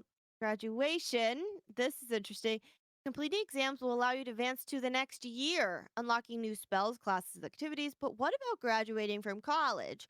They show your college progress, which is essentially like a skill tree. Many witches decide to stay on as postgrads, looking to fill their knowledge collection completely, improve their grades in previous exams, and take their witch business to new heights. So, saying that although maybe you progressed, you can go back and like kind of 100% that skill. That's what I was looking for. Okay, so there is going to be, like, Min I was might want to curious about stay. that. I might want to get the hell out of there, you know? So I like that. That's good. Yeah. And they go into stories. Of course, you're not the only witch navigating a new life. Your coven mates each have a unique, bespoke story to tell. As you increase your relationship level with coven mates, you'll be invited to their stories and into their lives. I think that's something like we were hoping for, expecting from the NPCs. These stories play out like mini visual novels that cover a wide range of tones, subjects, and perspectives. So that's pretty cool. You have free time. This is something I already remember reading about. But you can build relationships in your free time. You can go on dates in your free time, romance. You can spend money on fashion. You can decorate. You can even join clubs and build up your knowledge, cooking, gardening, festivals, all that stuff. Very cool. And then they do go into a development update, which I'll skim through while you guys give your thoughts on this, all the mechanics that we just introduced. I feel like Witchbrook needed this post. I feel like they needed this post because I think that. Well, okay. Also, I want to see more videos. We got a lot of pictures. We got a lot of gifs. I want to see videos, but I don't want to be too greedy. They gave us a lot here. I think this was great to kind of like manage people's expectations. We've talked before about Witchbrook, but in case you don't know the lore of this game, it's that it was first announced like 10 years ago, and then it kind of fell off the face of the earth, and then was, oh my god, it's coming out! And like it was like in a Nintendo Direct, everyone was so surprised, and then they delayed it, and then we haven't heard anything again. since that until now. And what's crazy is when they delayed this game, didn't they delay it like it was like about to come out? Like it was like a month or so out, and Yeah. then they delayed it, and it's been 6+ months since then with radio silence practically. So this has been great to kind of get a better idea of what we can expect, outlining some of the mechanics. I like seeing like the UI a lot is great. This still feels like, I don't know. If you were to tell me this is a game that's coming out this year, I kind of don't believe you. Yeah, I wanted Min to, the very last paragraph, the second sentence, like start there, like read all that, and it's like that's a little concerning.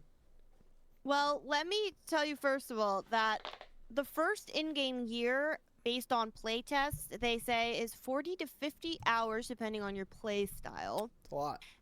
They've also mentioned through the playtest, it's kind of raised their ambitions even more. They want to add like magical creatures, they want to add more spells, they want to add more animations and all of this stuff.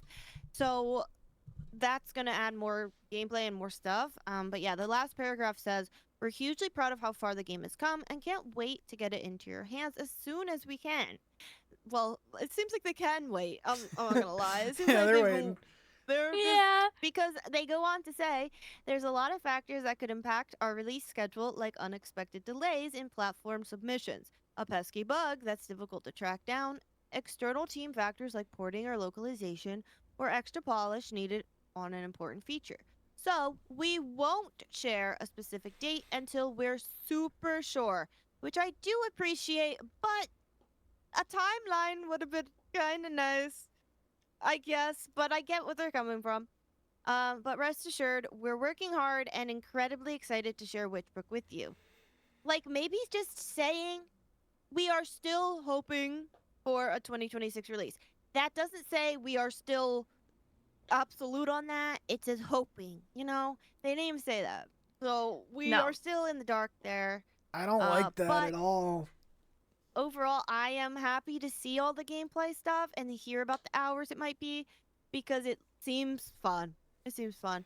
I am, though, thinking that people feel like this is like the next Stardew Valley vibe before Haunted Chocolatier in the sense of like the replayability and like the pretty art style and the uniqueness of it. And from this, I'm not getting that it's a replayable open-ended thing as much as like Stardew Valley or like a typical classic farming. It's like a straight up life sim management. And yeah, it seems very life sim, which is really cool.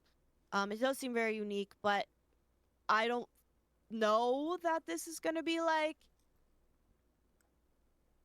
lasting as long. I don't know. I feel like it might close off and be like, okay, one playthrough kind of game for a lot of people, maybe. Yeah. I'm interested though when you said it's like they're saying it's about 40 to 50 hours for the first year. If that's the case, then it's going to be the same pace as Stardew, pretty much.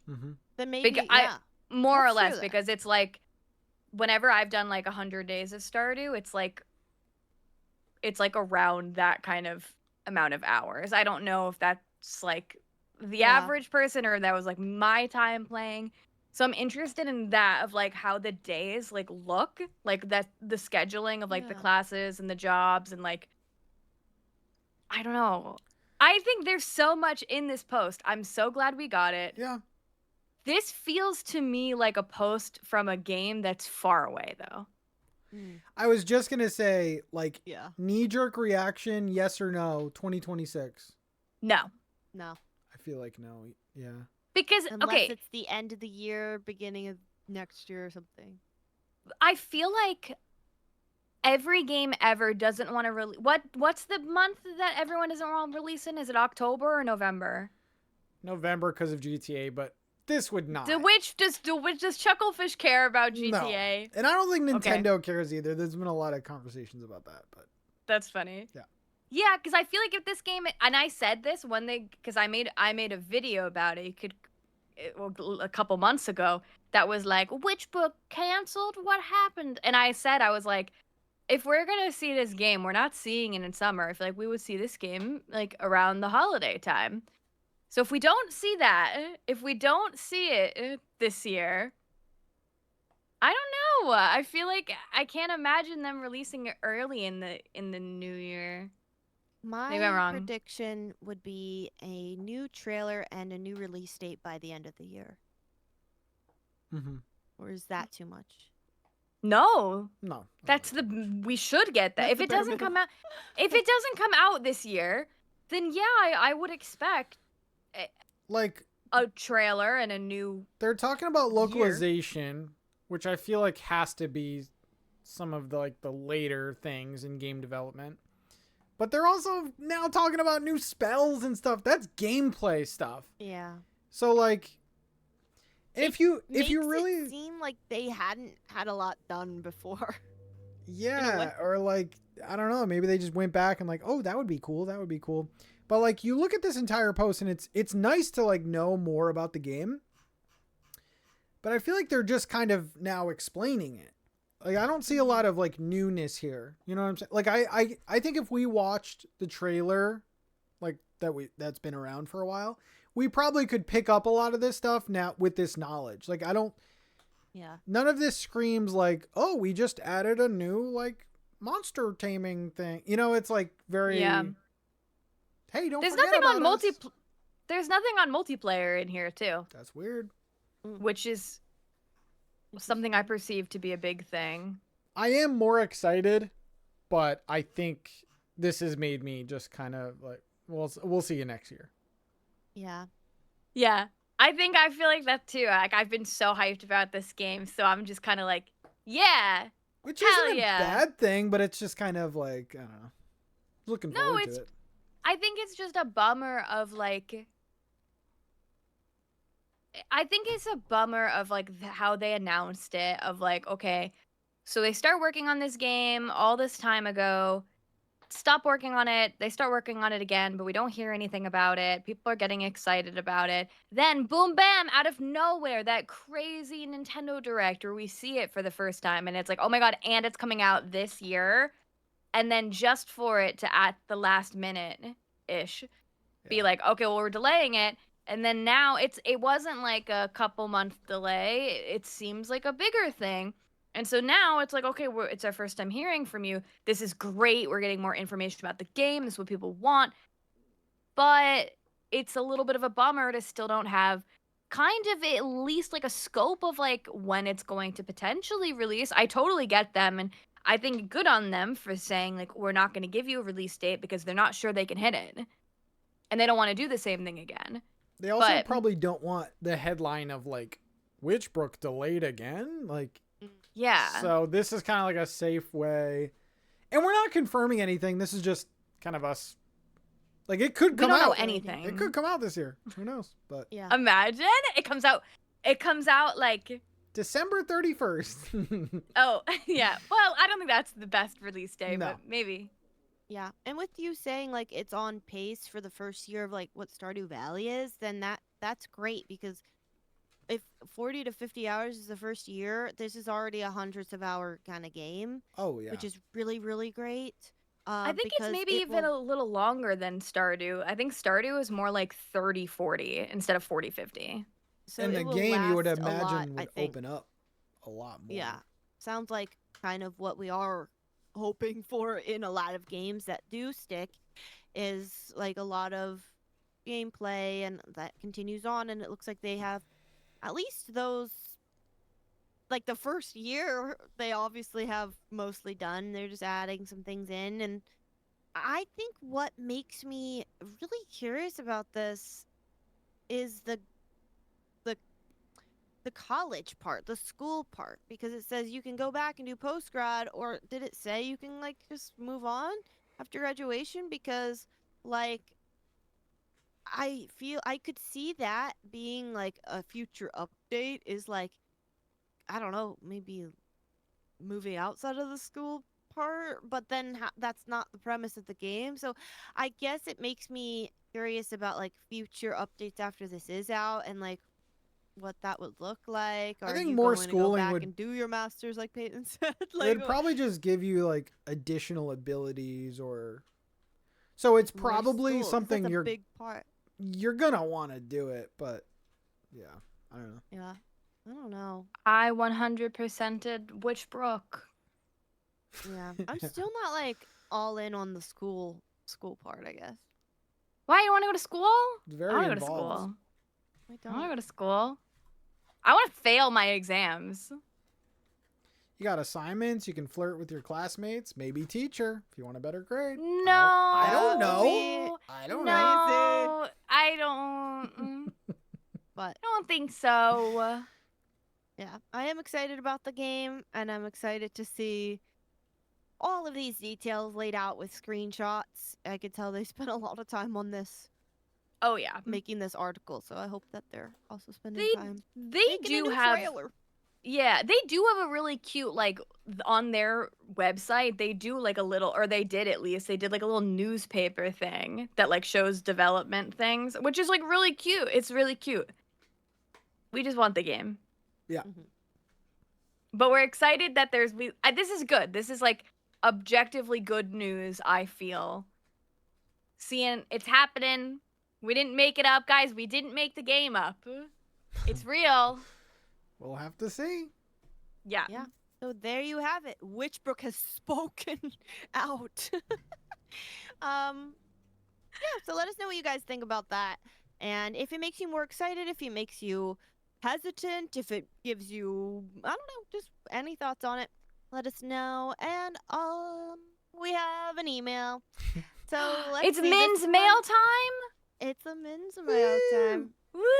This one is a very fun would you rather email, and we've got 6 different ones here from Oh. Human Zoomies. It says, "Hi, Min, Pay, and Pat. Let's play Would You Rather." We're gonna go each one. We're not gonna read it like a typical email, but Got it. 1. Play mediocre games for the rest of your life, or only be able to play one fantastic game a year and no other games for the rest of your life. So one mediocre, oh my god, one mediocre game for the rest of your Mediocre? life. Mediocre, or only one fantastic game a year. So I guess we would be restricted to anything that like reviews above like a friggin' 90 or something. You cut out so much, Min, and I could not decipher that sentence. We need to know What? more details, but I don't know. Sometimes mediocre games are fine. What would you say is a mediocre game? So though? what? So this is really a quantity over quality question. Yeah. I don't know if I could stick with one game a year. What if it's a really good, It says like fantastic game. big So juicy maybe game? you started replaying like Tears of the Kingdom. Could you play that all year? I mean, I'd probably be a healthier gamer, you know, play it off and on and like not every day and Pat, I think you would be fine with one fantastic game a year. You played Animal Crossing for 6 years. I was literally just gonna say but I that. had little appetizers in between. Okay, yes, but before this podcast, it was mostly Animal Crossing with like a sprinkle. I think I'm choosing mediocre games Okay. because a lot of the games I Peyton, like, What would you, Peyton, what would you choose? they're not scored high. One game, baby. Just give me. I don't need a bunch of mid games. Let's one good game. We'll make it special. We'll have a beautiful time together.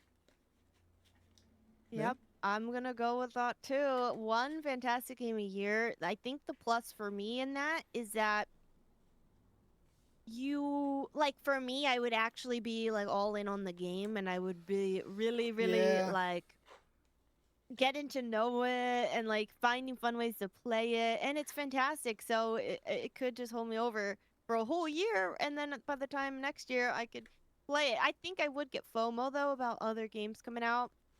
Other Like, what if mediocre this games coming out. fantastic game comes out Could you- and I can't play it? Could you play only Fields of Mystria for an entire year? Oh yeah, Even now? forever. Yes. Wow. I feel like you played the hell out of it. Yeah. Already. Okay. I love that. There's no hell in it. It's perfect. It's heavenly. But anyway, number 2, play only shooter games or only horror games. Oh, easy. Oh, okay. What is the easy? Shooter. Yeah. For sure. You don't want it. Okay. Fortnite. Okay. I think I want to be scared. I want to be scared. I feel like you want to be scared. yeah. I like horror movies. I don't know why I've never been like, yes, horror video game is something I want to do. So maybe that. I don't really want to shoot things. I can. I mean, I'm amazing at Fortnite. From the one time I played. But yeah. All right, for me, these are both fun for me. But I will say, like, I feel like I get more tired of shooter games than horror games. And when I did a horror game stream, that was one of my most fun streams to date, like, ever. I had so much fun. And by the end, I was so brave. Like, I feel like I had character development for myself. Like, Hell I yeah. was like, whoa, like, I'm doing this. And, like, honestly, I feel like just having a different story experience through the game is also fun. And there's so many different types of horror games. Like, they are not my favorite kind of game by far, but I feel like it would keep things more interesting for me than a Spicy. shooter game. Okay. Slow burn, a horror game podcast. The month of October. Yeah. I'm down. Number 3, get an exclusive sneak peek for Haunted Chocolatier or get an exclusive sneak peek for Witchbrook, but you cannot tell anyone. Oh. This is so Hey, easy. Why know. is this easy? This is easy. What's Peyton's? There, with so much respect to Witchbrook, come on, we're playing in 2 different leagues here, okay? Yeah, but I would die. I would die to like play Haunted Chocolatier and not be able to tell anyone. Girl, that'd be really tough for me. But yeah, Haunted Chocolatier, no question. Yeah. Pat? Yeah, I'm choosing the game that's not going to be out for another 7 years. So, Haunted Chocolatier. Wow. You don't- I don't know 7 why I years? thought you would say Witchbrook because you love to be a stickler. I on mean, stuff. it wouldn't kill me either way because, like, I don't make content. I wouldn't, like, care to make content on that. You're not gonna make You would a little like. You're not gonna streaming. make content on these games? I mean, probably eventually, but, like, I wouldn't feel like, oh my god, I have this info. I can't share it with anyone. I'd be like, oh, cool. I saw Haunted Chocolatier for 2 hours. I would also choose Haunted Chocolatier. I don't believe you. Everything's What? fine. No. Okay, so if you got like You would cryptically tweet something. Probably. you would leak, yeah. He I would would- just tweet like chocolate bar emoji. He would tweet if someone had played Haunted Chocolatier, perhaps this feature is in it with the eye emoji. My source is telling me that Haunted Chocolatier is No, the I know what it greatest was. game. I wonder if What? it It would, would be- benefit him to have a leaker, like a fake staged leaker. The you know? tweet would be from Pat. It would be the two eyes emoji looking over, and it would be, I heard some creators got a sneak peek at Haunted Chocolatier, and that's all. That's it. I don't know if it would take off because I don't have like a Stardew It would. fan base. It would. Um, You'd be on the Stardew Reddit. Because didn't you do that with Animal Crossing? Mhm. The same tweet, yeah. So I would also choose Haunted Chocolatier because I feel like I am so much more enamored by the idea of like spooky chocolate making. I still haven't seen anybody else kind of coming up with that idea. It does seem very unique and different. And I already know Stardew is really good. I already know Concerned Ape is a really great dev. I would just want to see it so badly. But yeah. Yeah. Number 4 is play a video game adapted from a movie. A movie and show, or play a video game adapted from a book. An interesting question.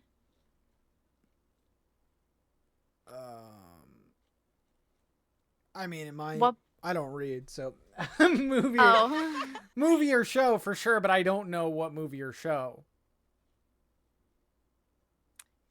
What book? I wonder. For you? Oh, it couldn't be Hockey, romance, anything to do with dating. hockey boys at all. We love. I don't know. Maybe a book. I've been reading a lot. It'd be a dirty game. Whoa, they're not all dirty books. Like some of them are beautiful and romantic. Mm. There's nothing dirty about it. Okay. Okay. This is tough for me because a lot of the books I like do become movies or shows, so it's like kind of feels like the same answer. But I think I'm gonna go with play a video game adapted from a show. I'm typically watching shows more often. So and like I talked about last week about how I've been wanting like a cozy One Piece game, and that's kind of coming up. So I'm gonna go with that answer. A video game adapted from a show. Did we all say show or Yeah. Peyton said I book? said Oh book. no, she said book. Yeah. Because Peyton Because said one then, book. I have a visual. Because like then I'm going from words to visual instead of visual to visual. And what is the book title again? What do you mean? The Hockey Guys. Heated rivalry. Heated rival. I don't know why, but my brain just couldn't think of that today. Man, All you right. gotta watch Heated Rivalry. I'll you. send you an HBO Max login if you don't have one already. If you need that, I can do that for you. Number 5. Play a cozy sci-fi fantasy game or a cozy game set in normal modern times. So, a cozy game with sci-fi or fantasy, or a cozy game with normal modern times. What are you leaning toward? I feel like we get both already. Yeah. We get a combination Yeah. of the two, for sure. Kind of. I think I lean more sci-fi fantasy because I like combat in a lot of these games, and I like monster collecting in a lot of these games, and I feel like you can't really have that in like a modern. But I do think there is a space where they are kind of missing out on like a realistic modern cozy game, life sim thing. No, it's just that we do lean towards the sci-fi fantasy because, like, Yeah. Solar Punk. What's the other one? Outbound. I feel like those are the more normal modern, right? Even like Paralyze. Yeah. Yeah. So do we all Yeah. have the same answer? I think so. I think I like more fantasy over sci-fi, but since they're combined, I would rather have that, I think, Yeah. than normal. Yeah. I already have my fantasy games. A sci-fi would be really fun, like Dune farming game. Like, yes, let me. Yeah. I don't know. It just, yeah, I definitely lean more towards that because, like, part of the gaming for me is like the escape from the real world and like having cute little silly creatures and stuff. And so I would want more of that. Will you guys rather be than playing normal modern. GTA when it comes out? Peyton sounds like a game you would. I feel like I'd like it. I feel It's like I I'd live like in it. GTA. every I day. can see her face like. I feel like I'd like it. I don't want to spend the money on it though. Yeah, apparently it's gonna Is be like, Alex getting very it? expensive. I don't know. Honestly, I think I would ask. I think if Alex wanted to play it with me, then yeah, I'll ask him. I feel like he might like that as well. Yeah. I want to drive around and like. I'll be getting. Don't you do? What do you do? Do you like do drug deals and stuff? What do you do? What do you do in it? Are you saying this is normal modern times, by the way? Because I don't think that's normal. Crime People and driving stuff? around and doing GTA? drug deals? It's definitely That's not my exaggerated, Oh. but like, yeah, I mean, you go. There's like a storyline, but yeah, you go around and do like missions in the town and stuff. I want. But it's not all drug deals. I think Oh. when I played, I was delivering. I don't know. Anyway, great. Am I delivering Uber Eats too, or like what's Maybe. the vibe? Cool. You might be. Whatever. Have you ever had to like, this is like you know what? This is like an afterburn topic, but like, have you ever had to Uber Eat something like super embarrassing? Not embarrassing. Eat? Okay, well, not necessarily Uber Eats, like DoorDash. Like, have you had to DoorDash something like super embarrassing before? I DoorDashed a bottle of Jack before. That's not embarrassing. Yeah, it's not embarrassing. Okay, They made never me mind. like look at my ID and like scan it and stuff. It was weird, but I mean, I get it. Yeah, that's not. All right, anyway, never mind. Yeah. Cool. What about you, Pate? Wait. never Wait, mind. wait a second. This doesn't feel like a safe space anymore. Afterburn it is. All right. Okay. Do we have one more of these? I can't think of anything weird that I've ordered, but I So feel you like guys are there just is not something. embarrassing and you're fine, okay? Feel like there's something I'm blocking out.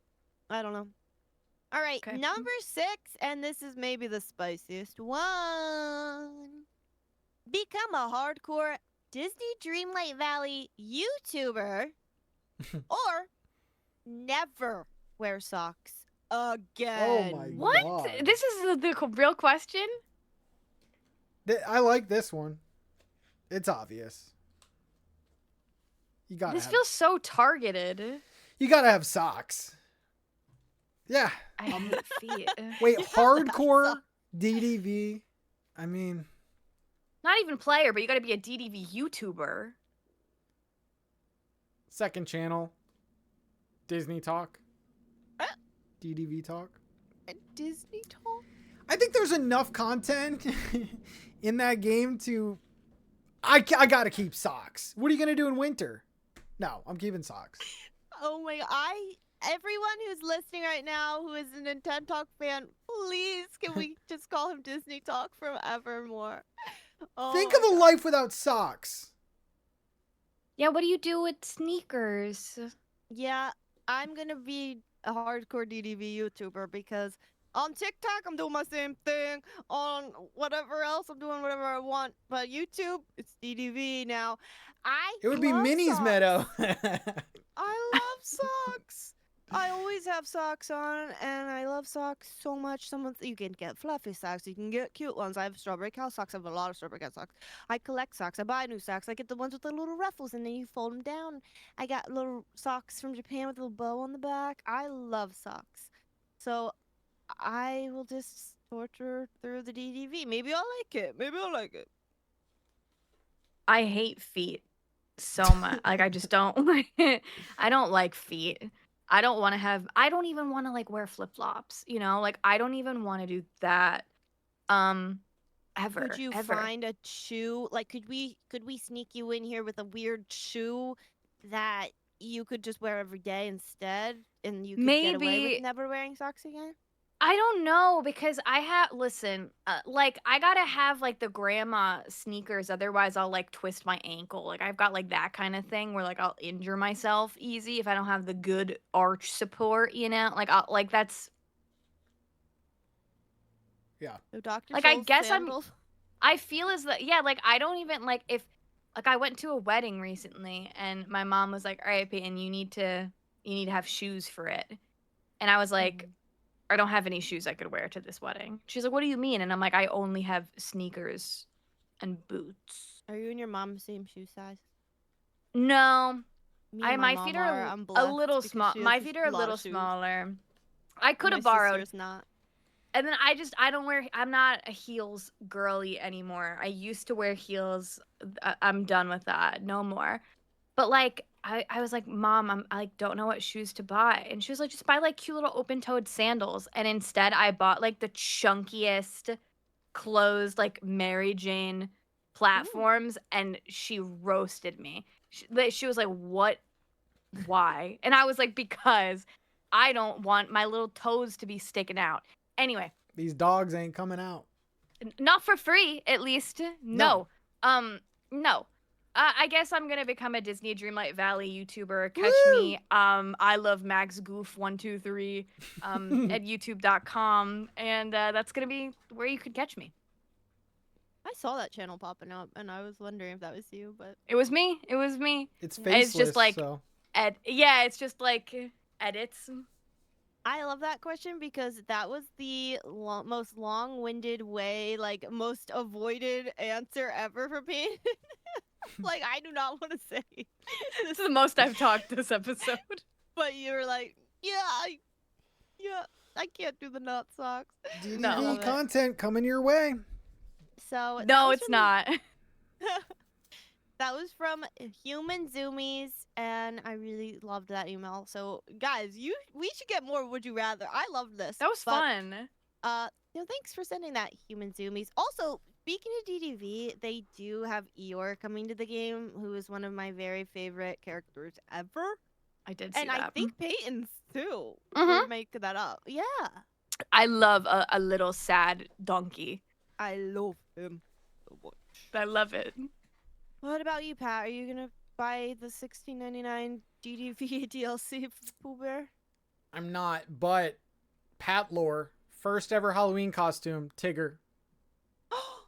That's so We sweet. have Tigger too. He was an angel. Little Pat was an angel. We Yeah, love that. they're doing some. We didn't bring it up on the show because we're not pros, but they're doing something now where it's like a smaller pack that you buy, so it's like $16 instead of like a normal DLC price. So I don't know, another monetization for you. But Winnie the Pooh, that's cute.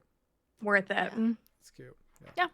But awesome. So that is it for this segment. Thank you guys so much for sending emails. We're going to be right back with even more emails right after this. Hello everyone, Patrick here. Hope you are enjoying today's show. I wanted to put a call out for even more emails. We need them. We want to listen to them. We want to react to them. Send your email if you have a question, hot take, opinion, anything. slowburncast@gmail.com, and if you're lucky, they'll be mentioned on the show. Thank you again in advance. Let's get back to the rest of it. Welcome back, everyone. And thank you so much for listening to episode 8 million billion of season billion of the Slow Burn podcast. We are continuing our email segment because we have a million billion emails from you, and we want more. So if you have a hot take, a question, a game, we played a game in the last segment. We can make up little games for us to play, I guess.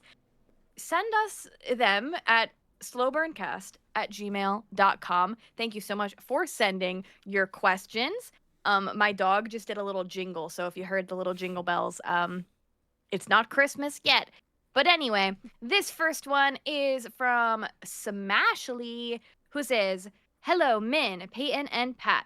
I'm always going to start my emails off by saying you three in this podcast are one of the highlights of my week. Not an episode goes by where I'm not cracking up at my desk by myself.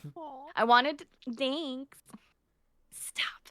I wanted to touch on Story of Seasons and get your thoughts on what I have to say. Buckle up because this may be a hot take. Uh-oh. Let's see. I was introduced to Harvest Moon when I was a child. My brother-in-law gifted me my first PlayStation when he had upgraded to a PlayStation 2, and I played countless hours of Harvest Moon Back Nature? Is that one of the nature? Back to Nature? Okay. You play I was it like, back. well, okay. Ashley had a typo, and I don't know the name of the game. Anyway. I was so excited when I saw a Friends of Mineral Town remake had been announced. It's actually the game that made me purchase the Switch, as I had been out of gaming for some time. Wow. The quality of life updates, like ringing a bell to let animals outside versus bringing them out one by one, were great. As much fun as I had, I still felt like something was missing. I picked up A Wonderful Life and Grand Bazaar. Parenthesis, I don't even want to mention the regret I have buying Pioneers of Olive Town. What a disgrace. The games are fun, but still aren't giving me that same feeling. I was trying to think of why these games are coming up short for me, and I think I know where the problem lies. Marvelous has completely eliminated consequences in their remakes. There is a way of adding quality of life updates to a game without eliminating consequences. In my opinion, eliminating consequences has made these remakes feel dull. I want my crops to die if I forget to water them. Walk them? We're walking our crops? I want a tsunami to destroy my greenhouse if I forget to put my dog inside of it the night before. Parentheses, yes, this was real, haha. I want to have the dilemma of forgetting to feed my cow, to then find out that it's sick the next day and you only have one day to get medicine to find out the animal store is closed for the day, and now... Animal lovers close their ears. Our favorite cow sirloin will perish. I want your spouse to threaten to divorce if you ignore them. I need consequences back in this series. I truly believe that if Marvelous added these situations back, Story of Seasons would thrive more. Am I right, or is this a hot take? Smashly. Sirloin is the craziest name for a cow I've ever heard. I commend you for that. I thought this would be a fun one today because we were talking about Harvest Moon, and of course we always got to talk about Harvest Moon and Story of Seasons. As our veteran Story of Seasons lovers, what do you think about these? I never played the old games, and also have not played any of these games except for Grand Bazaar. So what do you guys think on consequences? Is that what's missing for you? Is anything missing for you? Is Pioneers of Olive Town absolutely a disgrace as well, or like what's the vibe there? What do you think? I think Pioneers of Olive Town was fine. Definitely, like, it's not. If I'm recommending a game, it's now Grand Bazaar. Like, I think Grand Bazaar is great. But yeah, I don't know what happened to these consequences. Everything is like so bubbly and perfect now. Like, even I think the first time I really noticed this was with Animal Crossing New Horizons, where like in older games the villagers would just leave. They would be like, I'm leaving. I'm like, I remember I was playing City Folk not too long ago, and like people would just leave, and I'd be like, oh, okay. Like, they just move out. But I do remember that in A Wonderful Life, your animals would get sick and die. And like, I mean, as much as like we want the cozy name, and a lot of people want the cozy branding, you know, to stick in the genre, I don't really see a problem with that. Like, that's farm life, man. Like, not every animal lives forever. Crops should die. Crops should like I know when like the season changes, your crops die. Like, I think if you ignore crops and responsibilities, there should be consequences. I don't think this is hot at all. Like, for some people just want to log in, play a cozy game, and go on their way. But I think it is a farm management game at the end of the day. So there should be consequences. There should be. I agree. I have a very like vivid memory of playing and waking up one day to find out I'm going to the funerals for my chicken because it's passing on. And I think that taught me a lesson as a child of like, I need to take care of my animals. I need to take care of things. And so not only do I think like it does teach the lesson of life, and maybe some people don't want that because, and I get that, but like this day and age, put the option to turn it off then. Animals don't die. Like, you know what I mean? I also am wondering, did Ashley ever play Echoes of Plum Grove? I think you might like it. Was that what you're gonna say? Yes. Well, I'll let you talk more on that. But No, you're good. I also, Ashley's saying like, the tsunami would just destroy the greenhouse. Like, that would piss me off, but I would also, now I'd have replayability to go build and rebuild this greenhouse. That would be satisfying to like, it would be annoying, but it's like, oh, I get to pick up all the rubble. I get to rebuild You it. guys should play Cult of the Lamb Woolhaven if you love that idea. I might. And then the thing with, you at least have the one day to find out, you like to get the medicine for the animal before that does happen. That's kind of, I like that. I like that. Okay, you woke up this day, maybe you're pretty far into your playthrough and nothing that interesting is happening, but you have this. I'm trying to think of, okay, in Fields of Mystria, if the animals died, maybe just from old age too, what if that also gives a replayability factor of, oh my gosh, but I had the green cow, and now I'm gonna try to get the green cow again, or I just go buy the green cow because I did get it. But like, I don't know, I feel like it would actually add to the game. Mm-hmm. Yeah. I do like her idea too of wanting your spouse threatens to divorce you if you ignore them. I think a lot of people would actually not like that at all, because knowing that the jealousy mechanic is being added to Coral Island, I had so many comments on my one TikTok going over the update, people being like, I don't want that, and you can turn it off. But like, this day and age, if you have a spicy little idea like these things, put them in the game and like have the option to turn them off, you know? Relationships especially, because I feel like a lot of these games, there's a good like chase, you know, and you like get with someone and get married, and then they just completely are just stationary, like nothing to them. So Well, not in Coral Island. yeah, but most farm sims. That you're Yeah. woohooing in Coral Island. Yeah. Yeah. So Yeah. that's my take.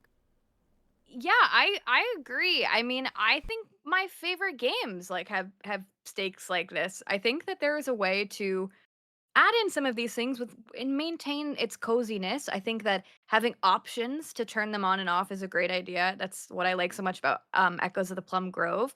And in that game, yeah, it's hard because your crops die. Your crops like rot too. That's like one of the biggest parts. Like your crops rot. So if you don't put them in the refrigerator or the ice box, you're rotting, and that's like really tough to manage. And then same thing with the animals. It's not. I like that it's not like gruesome. Like you don't see the animals dying. They're just like not there. Mm-hmm. One day, like, oh, where's my cow? Oh, they're gone. Okay. So that's good because I couldn't like my heart couldn't. Yeah, we're not trying to make burger patties. We're trying to, you know. No, get a no. little- Yeah. And like but I do think it create circumstances like I love that Coral Island is going to do the jealousy update because I've been getting away with I've been married to Mark and like you know we're like woohooing every Tuesday but then I'm still going on dates with Raphael. Oh, if it's scheduled, that's not a good. I mean, Yeah. so it's like there's got to be some kind of drama from that. And then yeah, like Cult of the Lamb too. Like in Cult of the Lamb, especially in like Woolhaven, what it just lets me keep going. Things get destroyed because of the snow. Wolves will try to eat your sheep. Sometimes they succeed, sometimes they don't. And then it's like, oh no, the wolves ate my sheep. So I better do a better job of like surrounding the area with Like traps. In Stardew, your like fences decay and stuff. Yeah. Yeah. I don't like that. I- What's the point of that? No, but I- it's something. I don't know. I mean, like some things are like, you know, like I don't like when a tool breaks and it's like a golden yeah. tool or something like that. That's annoying. But some things, you know, like in Stardew, when you die in the mines and you lose a bunch of items, I don't think you should lose your whole inventory of items. But like No. you lose a couple items, it's like, okay, well there are stakes for don't die in the mine. Mhm. That makes it more interesting, I think. Yeah. Does. So, Yeah. I agree, Ashley. We I agree. agree. Thank you for this hot take, though. I loved it. Yeah. The one Oh. part I do want to add real quick is with animals dying, like the thing I don't like in games is any like, oh, I'm like hitting the animal to make meat, or like in Close to the Lamb, you mentioned something like the wolves attacking. Like that's Oh, like sad yeah. to me, I guess. So It I is. wouldn't really want that, but them like just getting sick and passing, or like You can do it from old age is fine, I gracefully, think. like you get a letter in the mail saying like sorry about your, and then you could be like, The oh, wolves got them. Yeah, maybe. Yeah, that something would be like better. that. I don't want to see it though, you know. No, you don't want to take it out back. And Yeah.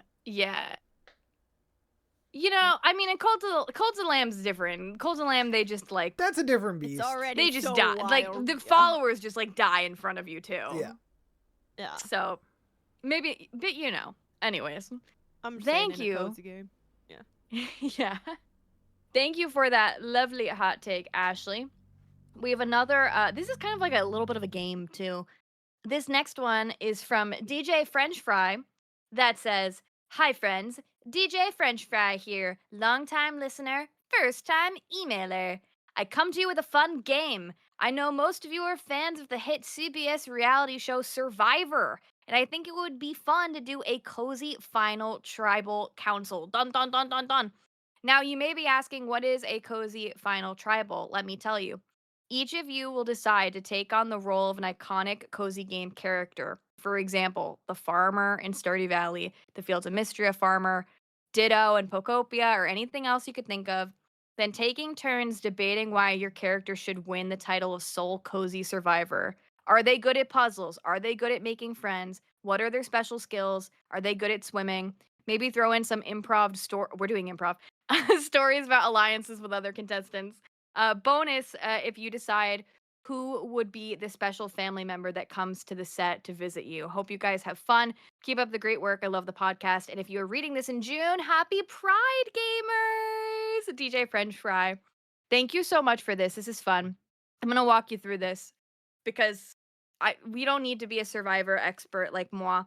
I think this will be fun to think about it like we are stranded on an island, and you could only be one cozy game character. Who do you think has the best chance of surviving on an island? Maybe let's take like CBS Survivor out of it, where we like, don't have to think about alliances and puzzles and stuff, but like if you had to be body swapped with a cozy game character, you were stranded on an island, who would you want to be and why? Who has the skills to make it alive? Love the Survivor reference. Me too. I mean, would Tom Nook be a crazy shout? Like, I feel like resourceful, successful. He's been around a deserted island before, and people do it for him. I mean, that's some boss behavior. Yeah, but okay, I guess that's true. My mind went to like, I need to be someone with magic. You said I want to be a tanuki that makes people pay me. I mean, he's been doing this for 20 plus years. He's been doing this for, I mean, I got experience. Whoever you guys. I have an argument against yours, but I won't say it yet until everyone says theirs. Okay. I think I'm going Tom Nook. Maybe, I can tone up a little bit, and I would have to do some stuff myself. But, I got shooters too. I got Timmy Tommy. Like, who said they were coming with you? They were in my alliance. That's a family members coming. Yeah. Are you good at puzzles? Can you do puzzles? I feel like I could figure some stuff out. Yeah. I definitely wouldn't be voted out first. Yeah. Yeah. Okay. That was a Peyton dig. I'm sorry. You were voted out second, or I don't know. First. Oh my god. It was a joke. We're joking. I was voted out first. Don't pretend to be like. Don't pretend to be like, did you come in second? We're close enough where I can joke like that. Anywho, I'm being the lamb from Coals of the Lamb, I think. Okay. Why? Because I'm turning anyone on the island into my cult members. Turning everyone on the island into my cult members. Everyone will do the work for me. I have like magic combat happening sometimes. Like I have like tentacles that I can shoot out at my enemies if I need to. And I'm good at cute and cuddly. Yeah, I'm cute and cuddly, and but devious inside. Yeah, of course. The lamb is a game player. The lamb runs the show. And that's who I'd want to be on the island. I want to be running the show and have everyone do everything for me. Thank you. All right, let's hear Min right now. Oh gosh, see, I might have been thinking of this the wrong way because I'm the only one here that doesn't watch The Survivor. Sorry, but The Survivor is amazing. The Survivor show. So mine was the main character from Dinkum because they are very resourceful in their own way. Like they don't really need anybody's help that much.